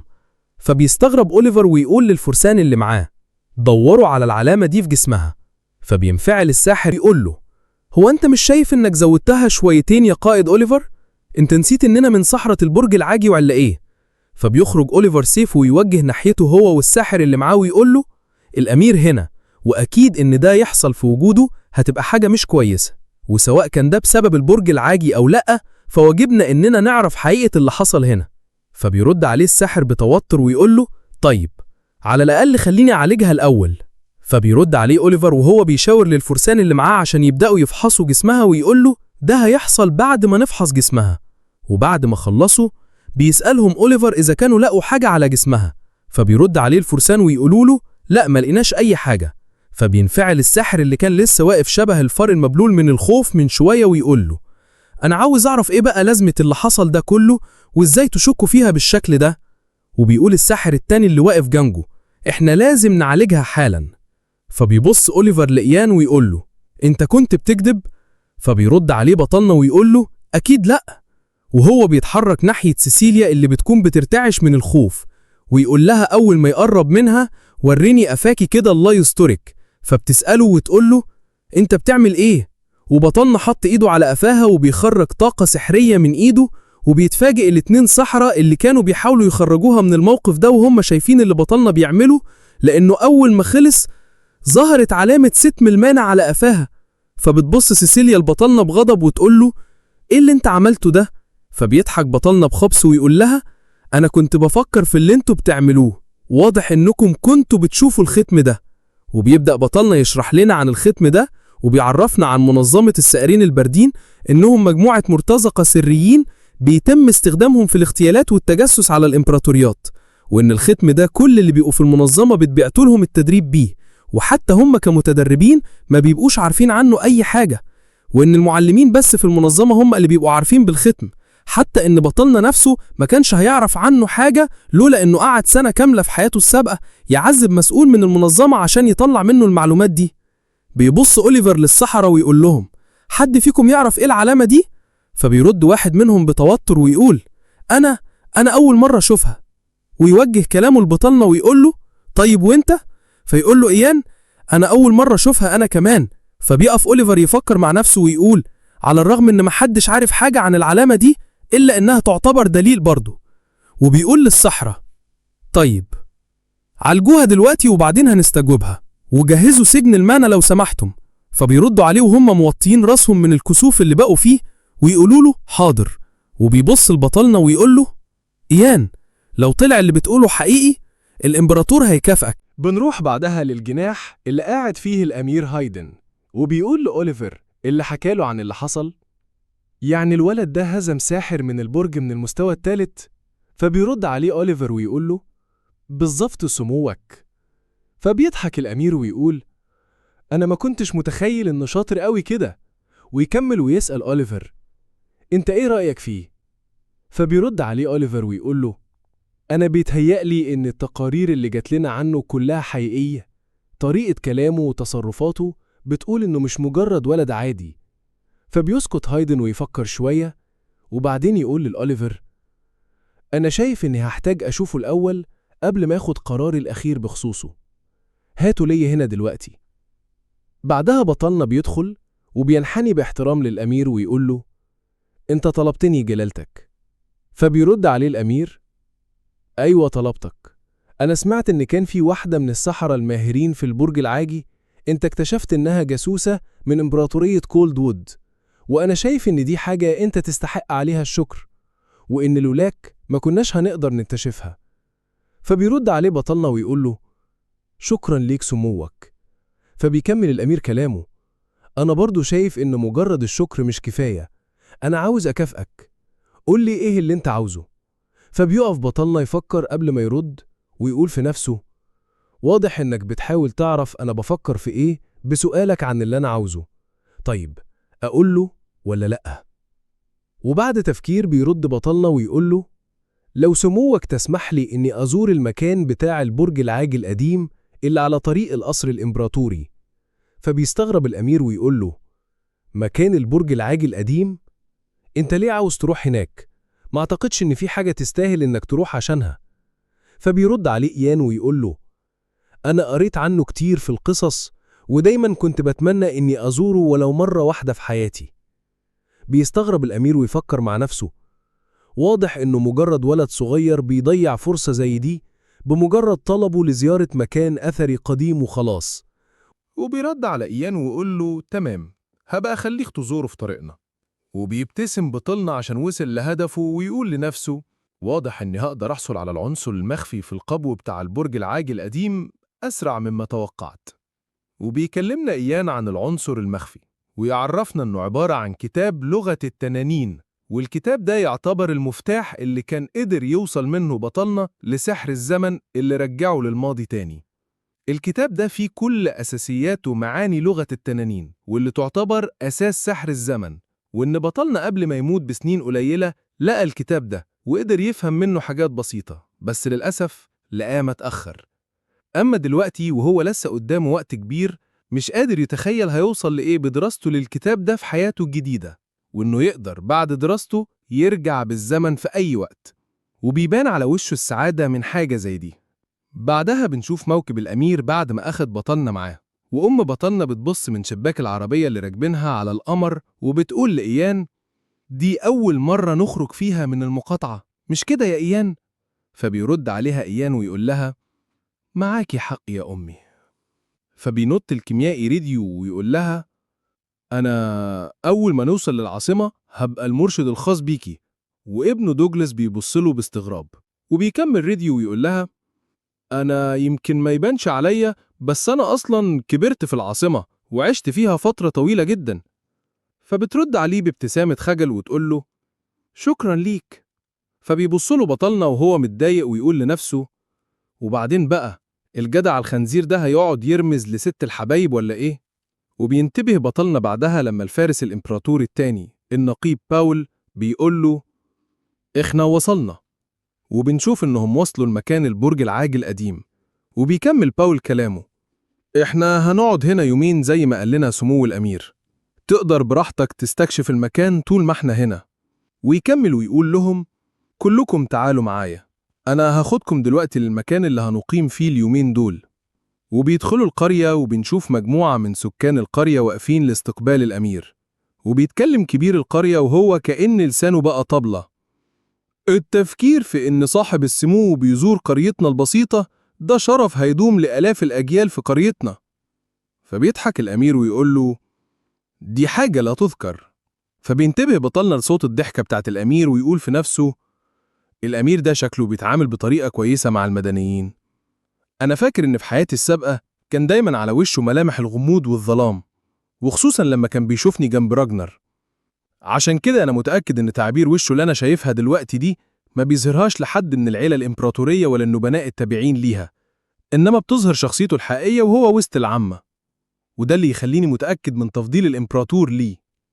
بيخرج بطلنا من تفكيره على صوت دوجلاس وهو بينادي عليه ويقول له: يا قائد، أنت هتروح للبرج العاجي القديم إمتى؟ فبيقول له: وأنت بتسأل ليه؟ فبيرد دوجلاس: أنا كمان عاوز أزوره معاك. وبيفكر بطلنا مع نفسه إنه هيروح وقت الفجر، وبيرد عليه: تمام، هنروح بكرة مع بعض لما يكون الوقت مناسب. فبيبص له بصة بريئة كأنه بقى قطة كيوت ويقول له: بجد؟ هنروح سوا؟ فبيرد عليه بطلنا ويقول له: أيوة. فيرد عليه دوجلاس وهو فرحان قوي ويقول له: شكرا ليك يا قائد. وبنشوف راديو وهو واقف مع أم بطلنا ويقول لها: واضح إن دوجلاس معجب بإيان وهيروح وراه في كل حتة. ويكمل وهو موطي صوته شوية: أنا عندي شوية أسئلة كده. فبتبصله باستغراب، فيكمل ويقول لها: هو إيان كان دايما بيتصرف كأنه أكبر من سنه كده؟ أنا مش قادر أشوف إنه عنده 12 سنة بس. فبترد عليه وهي بتبص على ابنها وتقول له: هو بقى كده من فترة مش كبيرة. هو بيراعيني ولطيف جدا زي أبوه.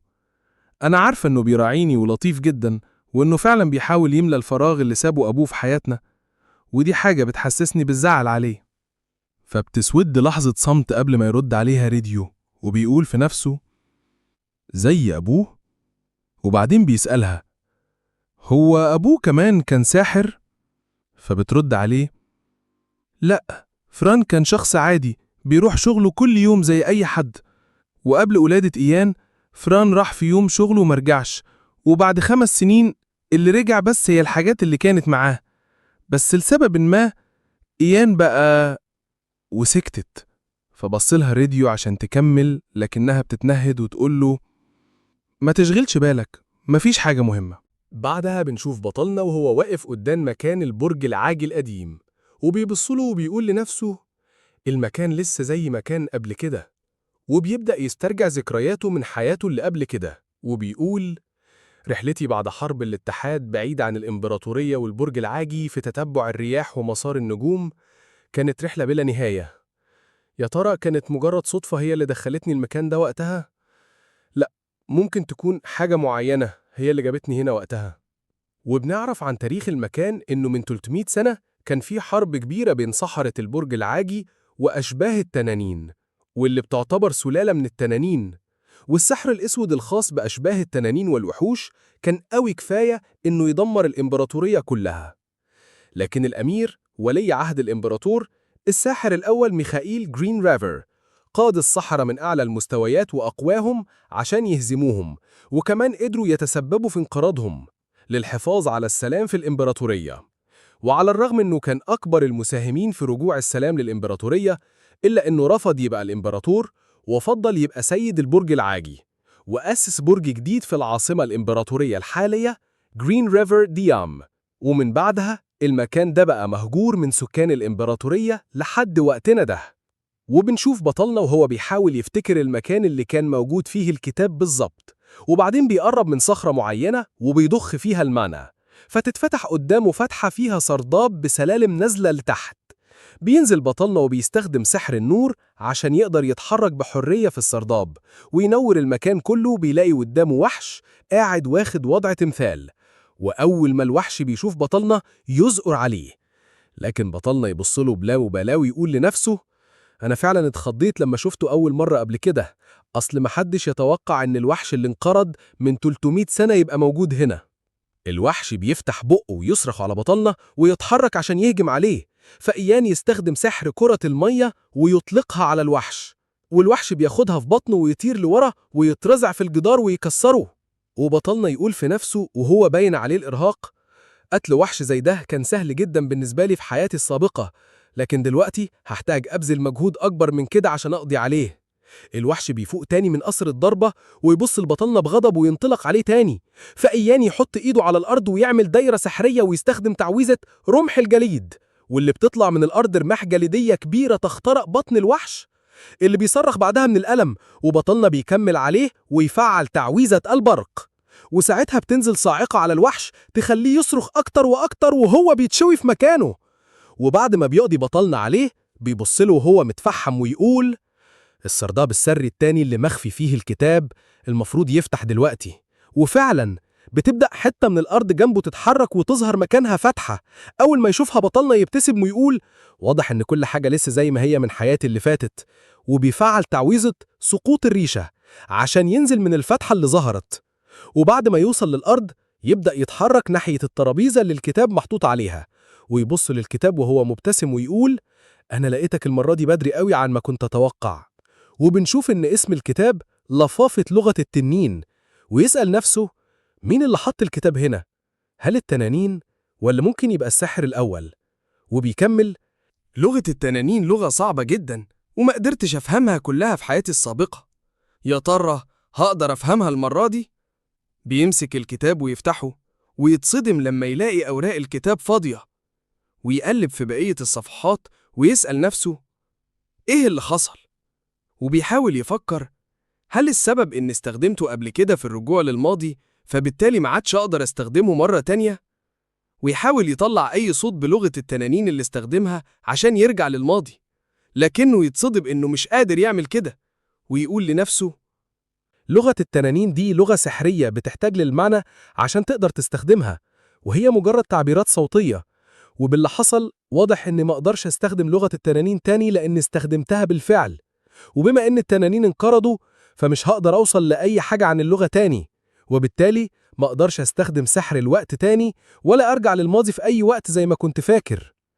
وبيكمل: حاجة كويسة إني عرفت الموضوع ده، وبما إني حصلت على فرصة تانية في حياتي وكمان تعتبر الأخيرة، فلازم أغيرها للأحسن عن حياتي السابقة وأعوض فيها كل اللي ما قدرتش أعمله. بنكمل بعدها الأحداث بالقرب من بوابة العاصمة الإمبراطورية جرين ريفر دوم، وسواق عربية إيان بيقول له: سيد إيان، إحنا دقايق قليلة وهنكون وصلنا للعاصمة. وبعدها موكب الأمير هايدن ومعاه إيان بيدخل من بوابة العاصمة، وبطلنا بيبص من شباك العربية وبيقول لنفسه: أخيرا وصلت للعاصمة، أنا لازم أكون مصحصح ومفقدش حظري، عشان لو سيسيليا هربت وقابلت واحد من سائر الجليد هتحاول إمبراطورية كولد وود إنها تلحقني وتسيطر عليا، خصوصا إن سيسيليا هتنتهز الفرصة وتقول لهم على اللي عملته وإني عارف بوجود منظمة سائر الجليد، والموضوع هيجيب لي مشاكل، ده مش وقتها. بعدها بينتبه بطلنا لصوت حد بيوقف الموكب، واللي بيكون سيد البرج العاجي ومعاه مجموعة من السحرة، وبيستغرب أوليفر من تجمعهم، وبينزل من على حصانه بيسأل سيد البرج: إيه هي سلطتكم عشان توقفوا موكب سمو الأمير؟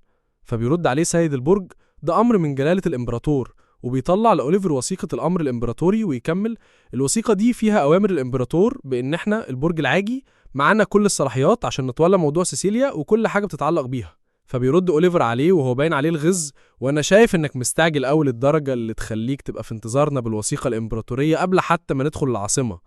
فبيرد عليه سيد البرج ببرود: وإنت مش شايف إن حاجة زي دي مش لازم نتعامل معاها بسرعة؟ وبيقرب من أوليفر ويحط إيد على كتفه ويكمل: ارتاح شوية يا قائد أوليفر، البرج العاجي هو اللي هيتولى مسؤولية الموضوع ده من دلوقتي، مش عاوزك تكون قلقان.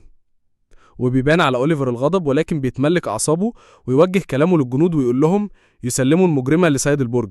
فبيتعصب سيد البرج وبيبص لأوليفر بغضب ويقول له: يا قائد، هي لسه ما بقتش مجرمة، خد بالك من كلامك، طالما ما عرفناش الحقيقة كاملة فهي لسه تعتبر ساحرة في البرج العاجي. بنشوف الجنود واقفين، وواحد بيقول للي واقف جنبه: احنا تعبنا جامد عشان نجيبها لهنا، هما ازاي هياخدوها كده عالجاهز؟ وجندي تاني بيوجه كلامه لأوليفر ويقول له: يا قائد، ده مش عدل خالص، انا مش قادر اتقبل ده حتى لو كان امر امبراطوري. وبنروح لإيان اللي كان قاعد في العربية بيتابع الموقف كله وبيفكر مع نفسه: انا تقريبا عارف سيد البرج بيعمل ايه بالظبط. هو مش عاوز يحميها عشان هي واحدة من سحرة البرج، هم بس مش عاوزين الفرسان يكون ليهم سلطة لاستجوابها. هو دلوقتي هياخدها يحبسها في أعمق سجن في البرج، وهيحاول يمشي الدنيا دلوقتي، لأن على الرغم من إنها جاسوسة من سائري الجليد إلا إنها مش هتقدر أبدا تهرب من السجن ده. بعدها بتسأله أمه عن اللي بيحصل، فبيرد عليها يقول لها: مفيش حاجة، ما تشغليش بالك انت بالقصص دي. وبيفكر مع نفسه إن عنده حاجة أهم يقلق منها دلوقتي، فبينادي عليه واحد من الفرسان ويقول له: سمو الأمير عاوز يروح مكان الأول قبل ما يروح القصر الإمبراطوري. وبنروح بعدها لواحد من القصور التابعة للإمبراطورية، وبطلنا واقف قدامه بيبصله باندهاش وبيقول لنفسه: ده نفس القصر اللي راجنار اداه ليا بعد ما وصلت بسحري للمستوى الخامس في حياتي السابقة. والأمير هايدن بيسأله إذا كان عاجبه القصر، وبيكمل: القصر ده هدية خاصة ليك من الإمبراطور.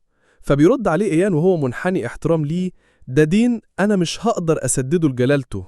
فبيضحك هايدن ويقول له: إيه اللي بتقوله ده؟ فبيفكر بطلنا مع نفسه إنه في حياته السابقة قدر إنه يستلم القصر ده وهو عنده 26 سنة، ودلوقتي بيحصل عليه تاني لكن وهو عنده 14 سنة بس. والله الواحد احتار هو عنده 14 ولا 12. ما علينا، خلينا نكمل. فبيكمل كلامه: دلوقتي عيلتك هتفضل هنا وانت هتيجي معايا للقصر الإمبراطوري عشان نحيي الإمبراطور ونعرفه بوصولك للعاصمة. فبيرد عليه إيان: لو سمحت ليا الأول كنت عاوز أتفرج أنا وأمي على القصر. فبيرد هايدن: أكيد طبعا.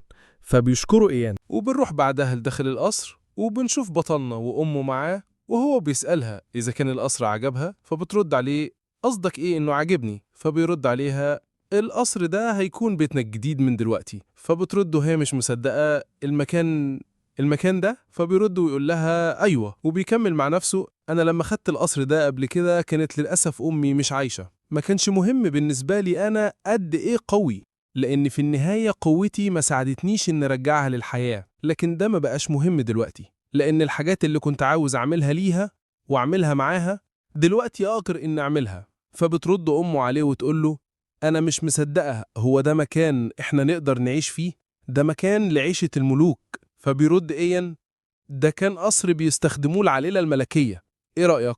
وبيكمل في نفسه: أنا دلوقتي قادر إن أشوف الفرحة في عينها. فبترد أمه عليه: فعلا المكان واسع وجميل. ولكن طبعا كأي أم أصيلة بتكمل وتقول له: بس إحنا هننظف المكان ده إزاي؟ فبيتصدم إيان وبتكمل وتقول له: مالك يا إيان؟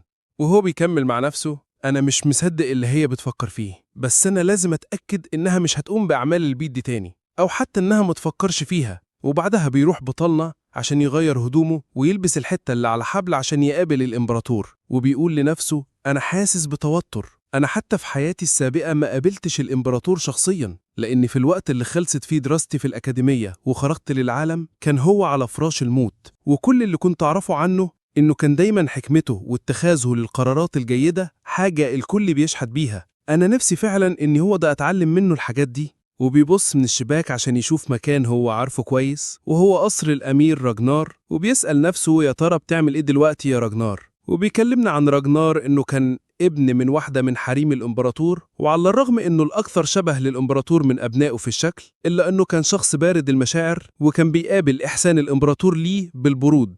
وبيتعصب وبيكمل ويقول: يا ترى يا راجنار يا صديقي قديم وألد أعدائي، أنا إمتى هقابلك وهعمل إيه لما أشوفك؟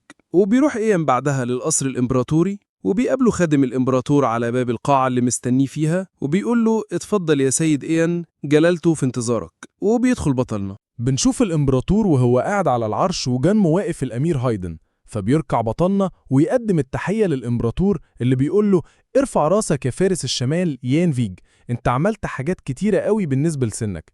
فيرد إيان: شكرا جلالتك، مدحك ده شرف كبير ليا.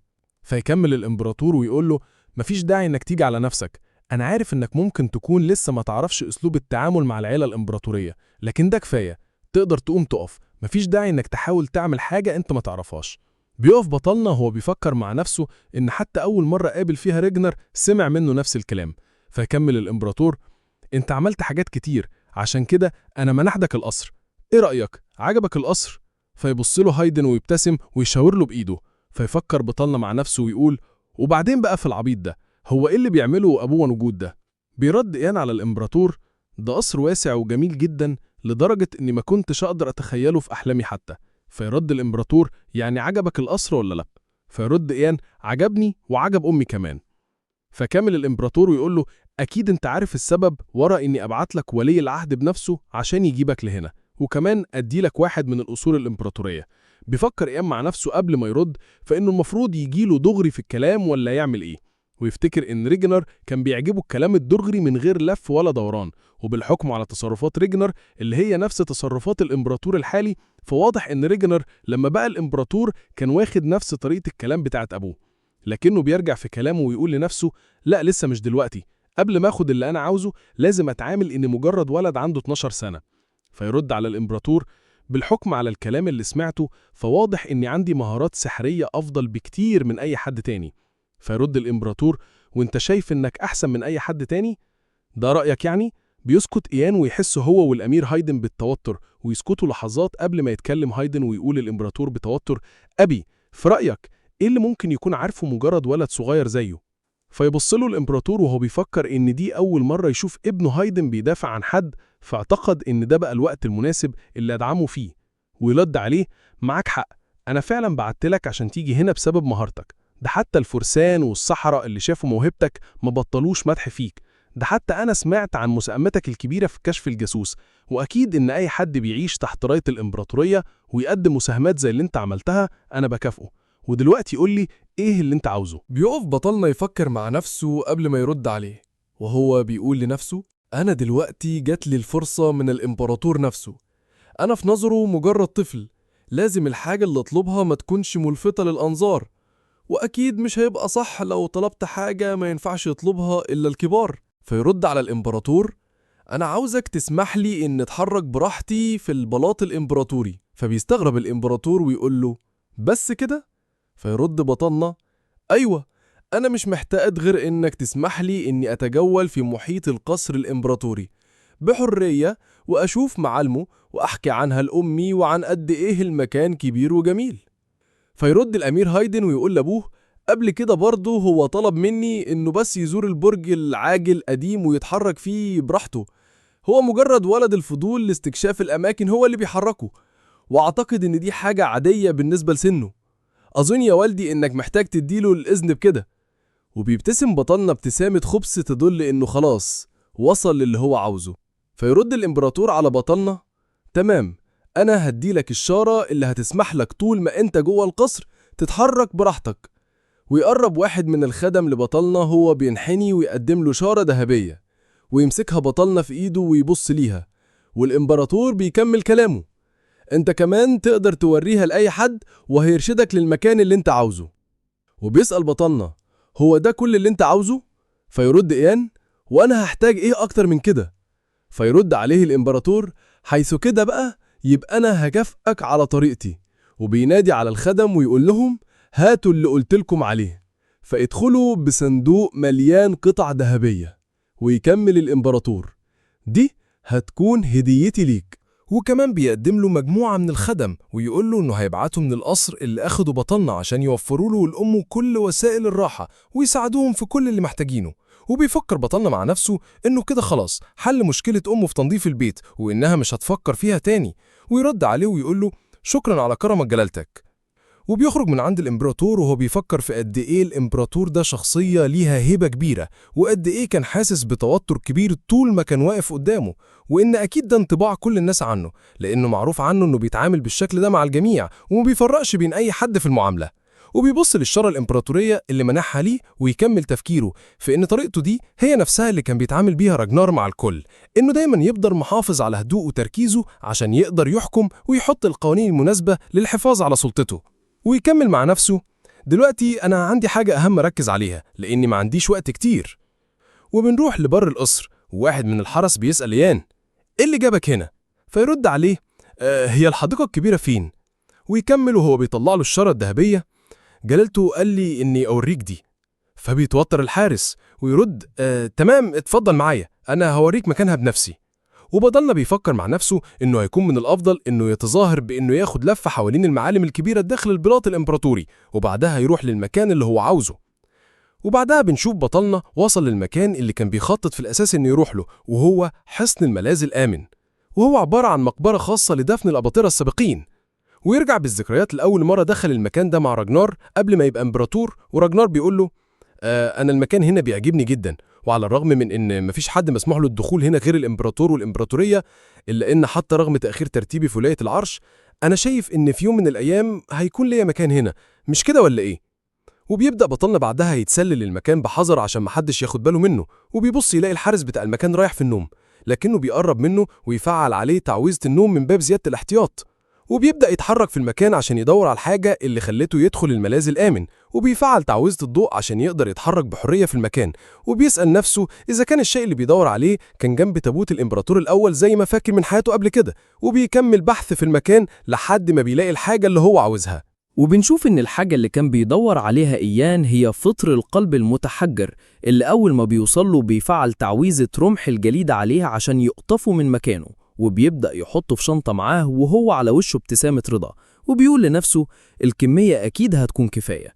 لكن بيقطع تفكيره صوت حد بيقول: إحنا إيه اللي هيجيبنا هنا في وقت زي ده؟ فبيتخض بطلنا وبيقول في نفسه: مين اللي هيكون جاي هنا دلوقتي؟ وبيشك إن ده ممكن يكون راجنر، فبيوقف تعويذة الضوء وبيتحرك عشان يشوف مكان يتدارى فيه عشان يشوف مين اللي داخل المكان. بنشوف واحد من السحرة متوتر وهو داخل وبيقول يا سمو الأميرة، هو احنا ملقيناش غير المكان ده اللي نجيله؟ فبيبان على إيان الراحة لما عرف إن دي الأميرة مش راجنر، وبيقول لنفسه أنا فاكر إن في 3 أميرات في البلاط الإمبراطوري دلوقتي، مش مهم مين فيهم اللي هنا طالما مش راجنر. بترد الأميرة على الساحر ما تخافش، كده كده محدش بيزور المكان ده كتير ومفيش حد بيعدي عليه، حتى أي حركة أو صوت هنا محدش بره يقدر يسمعها، وأنا كأميرة من مسؤولياتي إني أدير المكان هنا، وإنت كمان يا سيد كيفن ليك دور معايا في ده، خصوصا وإحنا عندنا أسبابنا عشان نكون هنا. ولما بيشوفها بطلنا بيعرف إنها الأميرة هايلي جرين ريفر، أخت الأمير هايدن الصغيرة اللي عاشت حياتها كلها كأنها عصفور محبوس في قفص، وده كان نتيجة لإعدام راجنر للأمير هايدن اللي كانت تعتبر ظله، وبتحاول دايما تساعده أول ما راجنر اتولى الحكم، وفي النهاية ماتت من غير حس ولا نفس ومحدش عرف عنها حاجة. بيرد الساحر على الأميرة سموك، ليه ما تقوليش للبرج العاجي عن اللي بنعمله هنا؟ بتتغير ملامحها للغضب وترد عليه أنا ما أقدرش أعمل كده، أنت أكتر واحد عارف خطورة البرج العاجي. وبعدين بيتحول الغضب لابتسامة وهي تكمل أنا متأكد إن الأسلاف هنا مبسوطين باللي أنا بعمله، خصوصا إنه عشان الإمبراطور وأخويا هايدن. بيتنهد الساحر ويرد عليها أنا عارف، كده مفيش قدامي غير إني أساعدك في اللي بتعمليه. وبيكمل ويسألها طيب أنت فاكرة الأساسيات اللي علمتها لك المرة اللي فاتت؟ بترد عليه الأميرة بحماس أكيد. فبيرد الساحر تمام، طيب وريني كده سحر الضوء. بتبدأ الأميرة تركز وهي بترد عليه أنت قلت إني محتاجة أتحكم في المانا وأعمل بالظبط زي ما قلت لي قبل كده، وبتقدر فعلا تستخدم تعويذة الضوء، وهي على وشها السعادة من نتيجة تدريباتها. فبيتصدم بطلنا أول ما بيشوف إنها قادرة تستخدم السحر، وبيسأل نفسه طيب لما هي ساحرة ليه بتخبي قدراتها عن البرج العاجي؟ على الرغم من إن إخفاء موهبة السحر عن البرج العاجي يعتبر جريمة كبيرة، حتى إن الساحر اللي بيديها الدروس في السر من ورا الأكاديمية والبرج برضه يعتبر بيرتكب جريمة كبيرة لا تغتفر في الإمبراطورية. الأميرة بتكمل وتقول للساحر طيب أنا ليه التعويذة بتاعتي لسه نتيجتها كورة الضوء الصغيرة دي؟ فبيرد عليها الساحر أنت لسه بدأت تتعلمي السحر. فترد الأميرة سيد كيفن أنا عاوزاك تعلمني المرة الجاية السحر الهجومي، حاجة مثلا زي سحر البراكين. فبيرد عليها سموك السحر ده صعب عليا أنا شخصيا، فأكيد هيبقى صعب عليك أنت كمان. فترد أنا كنت بهزر معاك. بعدها بتحس الأميرة بحركة وراها وبتبدأ تتلفت في المكان، فبيسألها كيفن في حاجة ولا إيه سموك؟ بترد عليه أنا بيتهيألي إن سمعت صوت. فبيترعب كيفن وهو بيقول لها أكيد محدش شافنا صح، إحنا هنكون في خطر كبير لو ده حصل، خلينا ننهي درس النهاردة ونمشي. فترد عليه بابتسامة عبيطة ما تقلقش قوي كده يا سيد كيفن، مفيش غير أفراد العيلة الإمبراطورية اللي يقدروا يدخلوا هنا. بنروح بعدها البطلنا اللي بيبقى واقف قدام مبنى الملاذ الأخير وبيبص له وهو بيفكر في نفسه إنه عرف حاجات مهمة النهاردة هتفيده أكيد، زي إن محدش يصدق إن الأميرة آيلي تقدر تستخدم السحر، وبيفكر في السبب اللي مخليها تخبي موهبتها عن البرج العاجي على الرغم من إن حاجة زي كده جريمة كبيرة جدا، وبيخمن إن ممكن تكون بتعمل كده كرد فعل على معرفتها إن البرج العاجي في صف راجنار. وبيفوق بطلنا من تفكيره ويقول لنفسه أنا لازم أخرج، أنا ضيعت وقت كتير قوي هنا. وبيخرج والحارس بيسأله سيدي الساحر أتمنى تكون استمتعت بجولتك في المكان. فبيرد عليه أنا استمتعت قوي، وهو بيفكر في نفسه إنه استمتع لدرجة إنه وصل لحاجات أهم حتى من الفطر اللي كان بيدور عليه. بنروح بعدها للقصر اللي عايش فيه بطلنا، وأول ما بيدخل بيلاقي الخيميائي ريديو واقف مستنيه وبيقول له أنت جيت يا سيد يان؟ مش فاهم الحقيقة إيه لازمة السؤال، ما هو شايفه قدامه اهو، بس هنقول إيه؟ خلينا نكمل. بيرد إيان أيوة أمال فين أمي والباقيين؟ فبيرد ريديو السيدة فينيسا بتتكلم مع الخدم اللي بعتوه من القصر الإمبراطوري، أما عن الشقي دوغلاس فهو بياخد لفة في القصر. وبعدين بيخرج ليهم فجأة وهو مبسوط قوي بيقول لهم القصر ده كبير قوي. فبيرد إيان على ريديو طيب كويس، أنا كنت عاوز أتكلم معاك في موضوع لوحدنا. وبيدخلوا أوضة لوحدهم، وبعد ما إيان بيقفل الباب بيكمل كلامه الريديو أنا عاوزك تصنع لي جرعة سحرية. فبيرد ريديو إيه نوع من الجرعات عاوزها؟ بيخرج بعدها إيان الشنطة اللي كان حاطط فيها الفطر وبيكمل كلامه ده فطر سام اسمه فطر القلب المتحجر، بيهدي من نبضات القلب وممكن كمان يتسبب في إيقافها خالص. فبيرد ريديو يعني أنت عاوزني أعمل لك من الفطر السام ده جرعة سحرية على الرغم من خطورته، ومش شغلك إيه هي الأعراض الخطيرة اللي بيعملها السم اللي موجود في الفطر ده؟ فبيرد إيان: للأسف أنا ما عنديش أي وسيلة تانية. أنت سمعت قبل كده عن سحر الاستجواب؟ فبيستغرب ريديو وهو بيرد عليه: أيوة سمعت عنه. فبيرد إيان: أنا عاوز الجرعة دي عشان أقدر أتفادى السحر ده. فبيرد ريديو وهو لسه مستغرب: طيب أنت متأكد إن الموضوع ده هينجح؟ فبيرد إيان: أنا مش متأكد بس هجرب. فبيرد ريديو: هو الموضوع مستعجل؟ فبيرد إيان: أكيد هيكون أحسن لو قدرت تعملهولي في أقرب وقت ممكن. فيقف ريديو يفكر في الكلام، وبعدها الباب بيخبط، وواحدة من الخدم بتقول لبطلنا: سيد إيان، في رسالة جاتلك من البرج العاجي. بيفتح إيان الباب وياخد منها الرسالة ويفتحها ويقرأ اللي مكتوب فيها: عزيزي الساحر إيان، بصفتنا أتباع العيانة الإمبراطورية فالبرج العاجي متشوق لمقابلتك، وهيكون حاجة كويسة لو إن الأمور خدت مجراها الصحيح، لأن بناء على موهبتك الأفضل إننا نتقابل قبل انضمامات الأكاديمية، وعشان أنت واحد من أمهر السحرة وأكثرهم موهبة، فأكيد ما ينفعش تتعامل نفس المعاملة اللي بيتعاملها بقية السحرة المنضمين الأكاديمية، وعشان كده إحنا في انتظارك بعد أسبوع. وكاسم من الأسماء اللي حطها الإمبراطور في قائمة سحرة البرج العاجي، فبنتمنى إنك تقبل دعوتنا للحضور. بعد ما بيخلص إيان قراية الرسالة بيقول لريديو: من دلوقتي بقى قدامك أسبوع. فيتصدم ريديو ويرد: إيه؟ أنت بتقول إيه؟ أسبوع؟ فبيبص له إيان ويقول له: هو الموضوع صعب قوي ولا إيه؟ فبيرد ريديو وهو بيحاول يداري توتره: لا بس أسبوع. على العموم مفيش حاجة مستحيلة، إن شاء الله لو أنا ما نمتش طول الأسبوع ده واشتغلت عليه. فبيرد إيان: أنا آسف بس أنا مفيش قدامي غيرك أثق فيه واعتمد عليه في الموضوع ده. بنكمل بعدها الأحداث بعد أسبوع، وإيان راكب العربية وفي طريقه للبرج العاجي، وهو بيخرج من هدومه الجرعة السحرية اللي عملها له ريديو، وبيقول إن الجرعة دي على حسب كلام ريديو بتثبت نبضات القلب لمدة 2 ساعة بس، وده الوقت اللي هيبقى متاح قدامي عشان أقدر أفلت من أسئلتهم واستجواباتهم في البرج. وبيبص من العربية على البرج العاجي اللي قرب يوصل له، وبيكمل ويقول لنفسه وهو لسه بيبص على البرج: أديني راجع تاني لنفس المكان اللي سبته، وسبت كل حياتي وذكرياتي فيه ورايا في حياتي السابقة. أول ما بيوصلوا قدام البرج وبتقف العربية، بيقول السواق لبطلنا: سيد إيان، إحنا وصلنا. وأول ما بينزل إيان من العربية بيلاقي في استقباله واحدة من الصحراء، وبتقول له: سيد إيان، أخيراً وصلت، أهلاً بيك في البرج العاجي، من فضلك تعال معايا، أنا هوصلك للمكان اللي مستنيك فيه سيد البرج العاجي. وبيدخلوا بعدها البرج، وبتعرف السحرة بطلنا على المكان وتقول له: هنا يعتبر الدور الأول واللي بنقول عليه صالة الاستقبال. وبطلنا وهو بيبص على المكان بيقول في نفسه: المكان ده ما تغيرش فيه أي حاجة، زي ما كان بالظبط في حياتي السابقة، وباين كده إنه عمره ما هيتغير. وبعدين بيكملوا جوه البرج لحد ما بيوصلوا لمكان معين، والسحرة بتقول له: انت شايف المنصة الذهبية اللي موجودة هناك دي؟ فبيرد إيان: أيوة. فبتكمل الساحرة: دي تقدر توصلك لأي طابق من طوابق البرج العاجي عن طريق المنع، واحنا بنسميها مسعد المنع، أسانسير يعني، وتعتبر مخصصة للسحرة من الدرجات العالية، بيستخدموها عشان يقدروا يوصلوا على طول لأعلى دور في البرج. وبتكمل: ممكن تقف في نص المنصة، السحرة من الدرجة العالية والسيد البرج هيكونوا مستنيينك في مكتب سيد البرج في الدور الأخير. وبتتفعل تعويذة المنصة، وبطلنا في طريقه بيخرج الجرعة السحرية ويشربها، وبعد لحظات بيوصل للدور اللي مستنيينه فيه، وبيقف قدام باب مكتب سيد البرج، وبيفتح الباب ويدخل، وبيرحب بيه سيد البرج العاجي هربرت ليون، وبيكمل كلامه: شكرا على قبولك لدعوتنا، يا ريت لو تاخد راحتك وبلاش تفضل واقف واستريح، انت ممكن تكون حاسس بتوتر وخوف لكن مفيش داعي لكده، الموضوع بسيط واي ساحر بينضم للبرج لازم يمر بالموقف ده.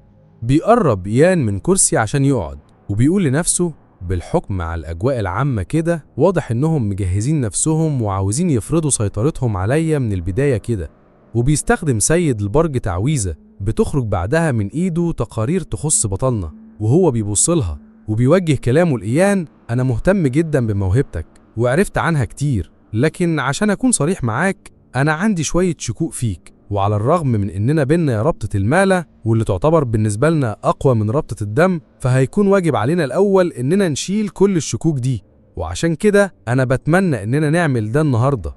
فبيرد إيان وهو بيمثل دور الطفل وبيحاول يبين على ملامح وشه الخوف والتوتر: أنت هتعذبني يعني ولا إيه؟ فبيرد ليون: أكيد لأ، البرج العادي مش بيتعامل بالطريقة البربرية دي، إحنا بس هنسألك شوية أسئلة. وهو بيفعل تعويذة سحر الاستجواب وبيكمل: وانت كل اللي عليك إنك بس تجاوب عليها. ودلوقتي خلينا نبدأ. انت اسمك إيام فيج، اتولدت سنة 848 من مواليد برج الجدي الأحمر. كان أبوك اسمه فران فيج، مستكشف متجول، وأمك كانت خادمة في القلعة. في حاجة في الكلام ده غلط؟ فبيرد إيان: لا، كله مظبوط. فبيتكلم ساحر تاني ويسأله: أنا عاوز أعرف عن علاقتك بالخيميائي ريديو. فبيرد إيان: أنا أمي مريضة وجسمها ضعيف جدا، فكنت محتاج لخيميائي يديني على طول الأدوية اللي تساعدني لعلاجها، عشان كده السيد ماركوس رشحه ليا. فبيسأله ساحر تاني ويقول له: أنت ليه رحت تزور البرج العاجي القديم؟ فبيرد إيان: أنا قريت عنه قصص كتير وسمعت عنه، فكنت بتمنى أن أشوفه. فبيسأله ساحر تاني: أنت فاكر الساحرة سيسيليا؟ فبيرد: أكيد. فبيكمل الساحر اللي بيسأله ويقول له: أنت قلت إنك شفتها وهي بتقابل شخص مقنع، وهي لما شافتك حاولت تقتلك، أنت متأكد من كلامك ده؟ هو بيفكر مع نفسه إن سيسيليا ما قالتش ولا كلمة لحد دلوقتي. فبيرد إيان: أنا واثق ومتأكد من كلامي. وهو بيقول لنفسه: وبعدين بقى الواحد من كتر الضغط ده حاسس إنه هيموت. فبتسأله واحدة من السحرة: انت فعلا محدش علمك السحر؟ فبيرد إيان: أيوه، محدش علمني. فبتكمل الساحرة: يعني انت بتستخدم سحر النار والجليد واستدعاء الأرواح وبتقول لي إن محدش علمك؟ طب إزاي عرفت كل المهارات دي؟ أنا عاوز إجابة تكون مقنعة بالنسبة لي، لأنك أكيد ما بتفكرش تقول لي إن لقيت نفسي عارفهم لوحدي. فبيرد عليها: أنا فكرت في حاجة زي دي، لكن عشان إجابتي تكون مقنعة أنا هوريكي.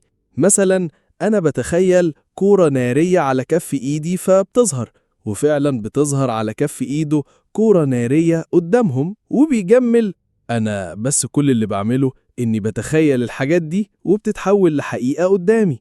فبينفعل واحد من السحرة وبيقول له: إيه الكلام الفارغ اللي بتقوله ده؟ وبيقعدوا يتوتودوا ما بينهم، وليون سيد البرج قاعد بيفكر مع نفسه إن حتى أقوى السحرة في البرج ما يقدروش يعملوا كده. الولد ده بس مجرد ما يتخيل حاجة بتتحول لحقيقة، وكأني شايف قدامي الساحر الأول بنفسه. ولا يكون ده تناسخ أرواح؟ استغفر الله العظيم، ملناش دعوة احنا بالكلام ده. ها؟ واللي قدامي ده هو الساحر الأول في جسمه الجديد؟ ولا يكون ساحر من درجة عالية قوي لدرجة إن سحر الاستجواب من أعلى الدرجات مش شغال عليه؟ أصلي مش حاجة منطقية إنه يكون عنده كل المانة دي. انت مين بالظبط ياض انت؟ وبعدها بتتنفض واحدة من الساحرات من مكانها وبتزعق: نسيبنا بقى من كل الكلام ده، أنا مش عارفة انتوا كلكم عمالين تسألوا الأسئلة دي، خلونا نبطل تضييع وقت ونسأل الأسئلة المهمة. فبيحاولوا يهدوها ويقولوا لها: هيلين، مفيش داعي لغضبك ده، وإن سيد البرج موجود. فبتكمل هي وتقرب من بطلنا وتسأله في غضب: انت مين بالظبط؟ وبكده نكون خلصنا ملخص حلقة النهاردة. لو عجبك الفيديو ما تنساش تعمل لايك وتشترك في القناة عشان تتابع كل جديد، وما تنساش تسيب لي رأيك في الكومنتات. أشوفكم في الحلقة الجاية. سلام.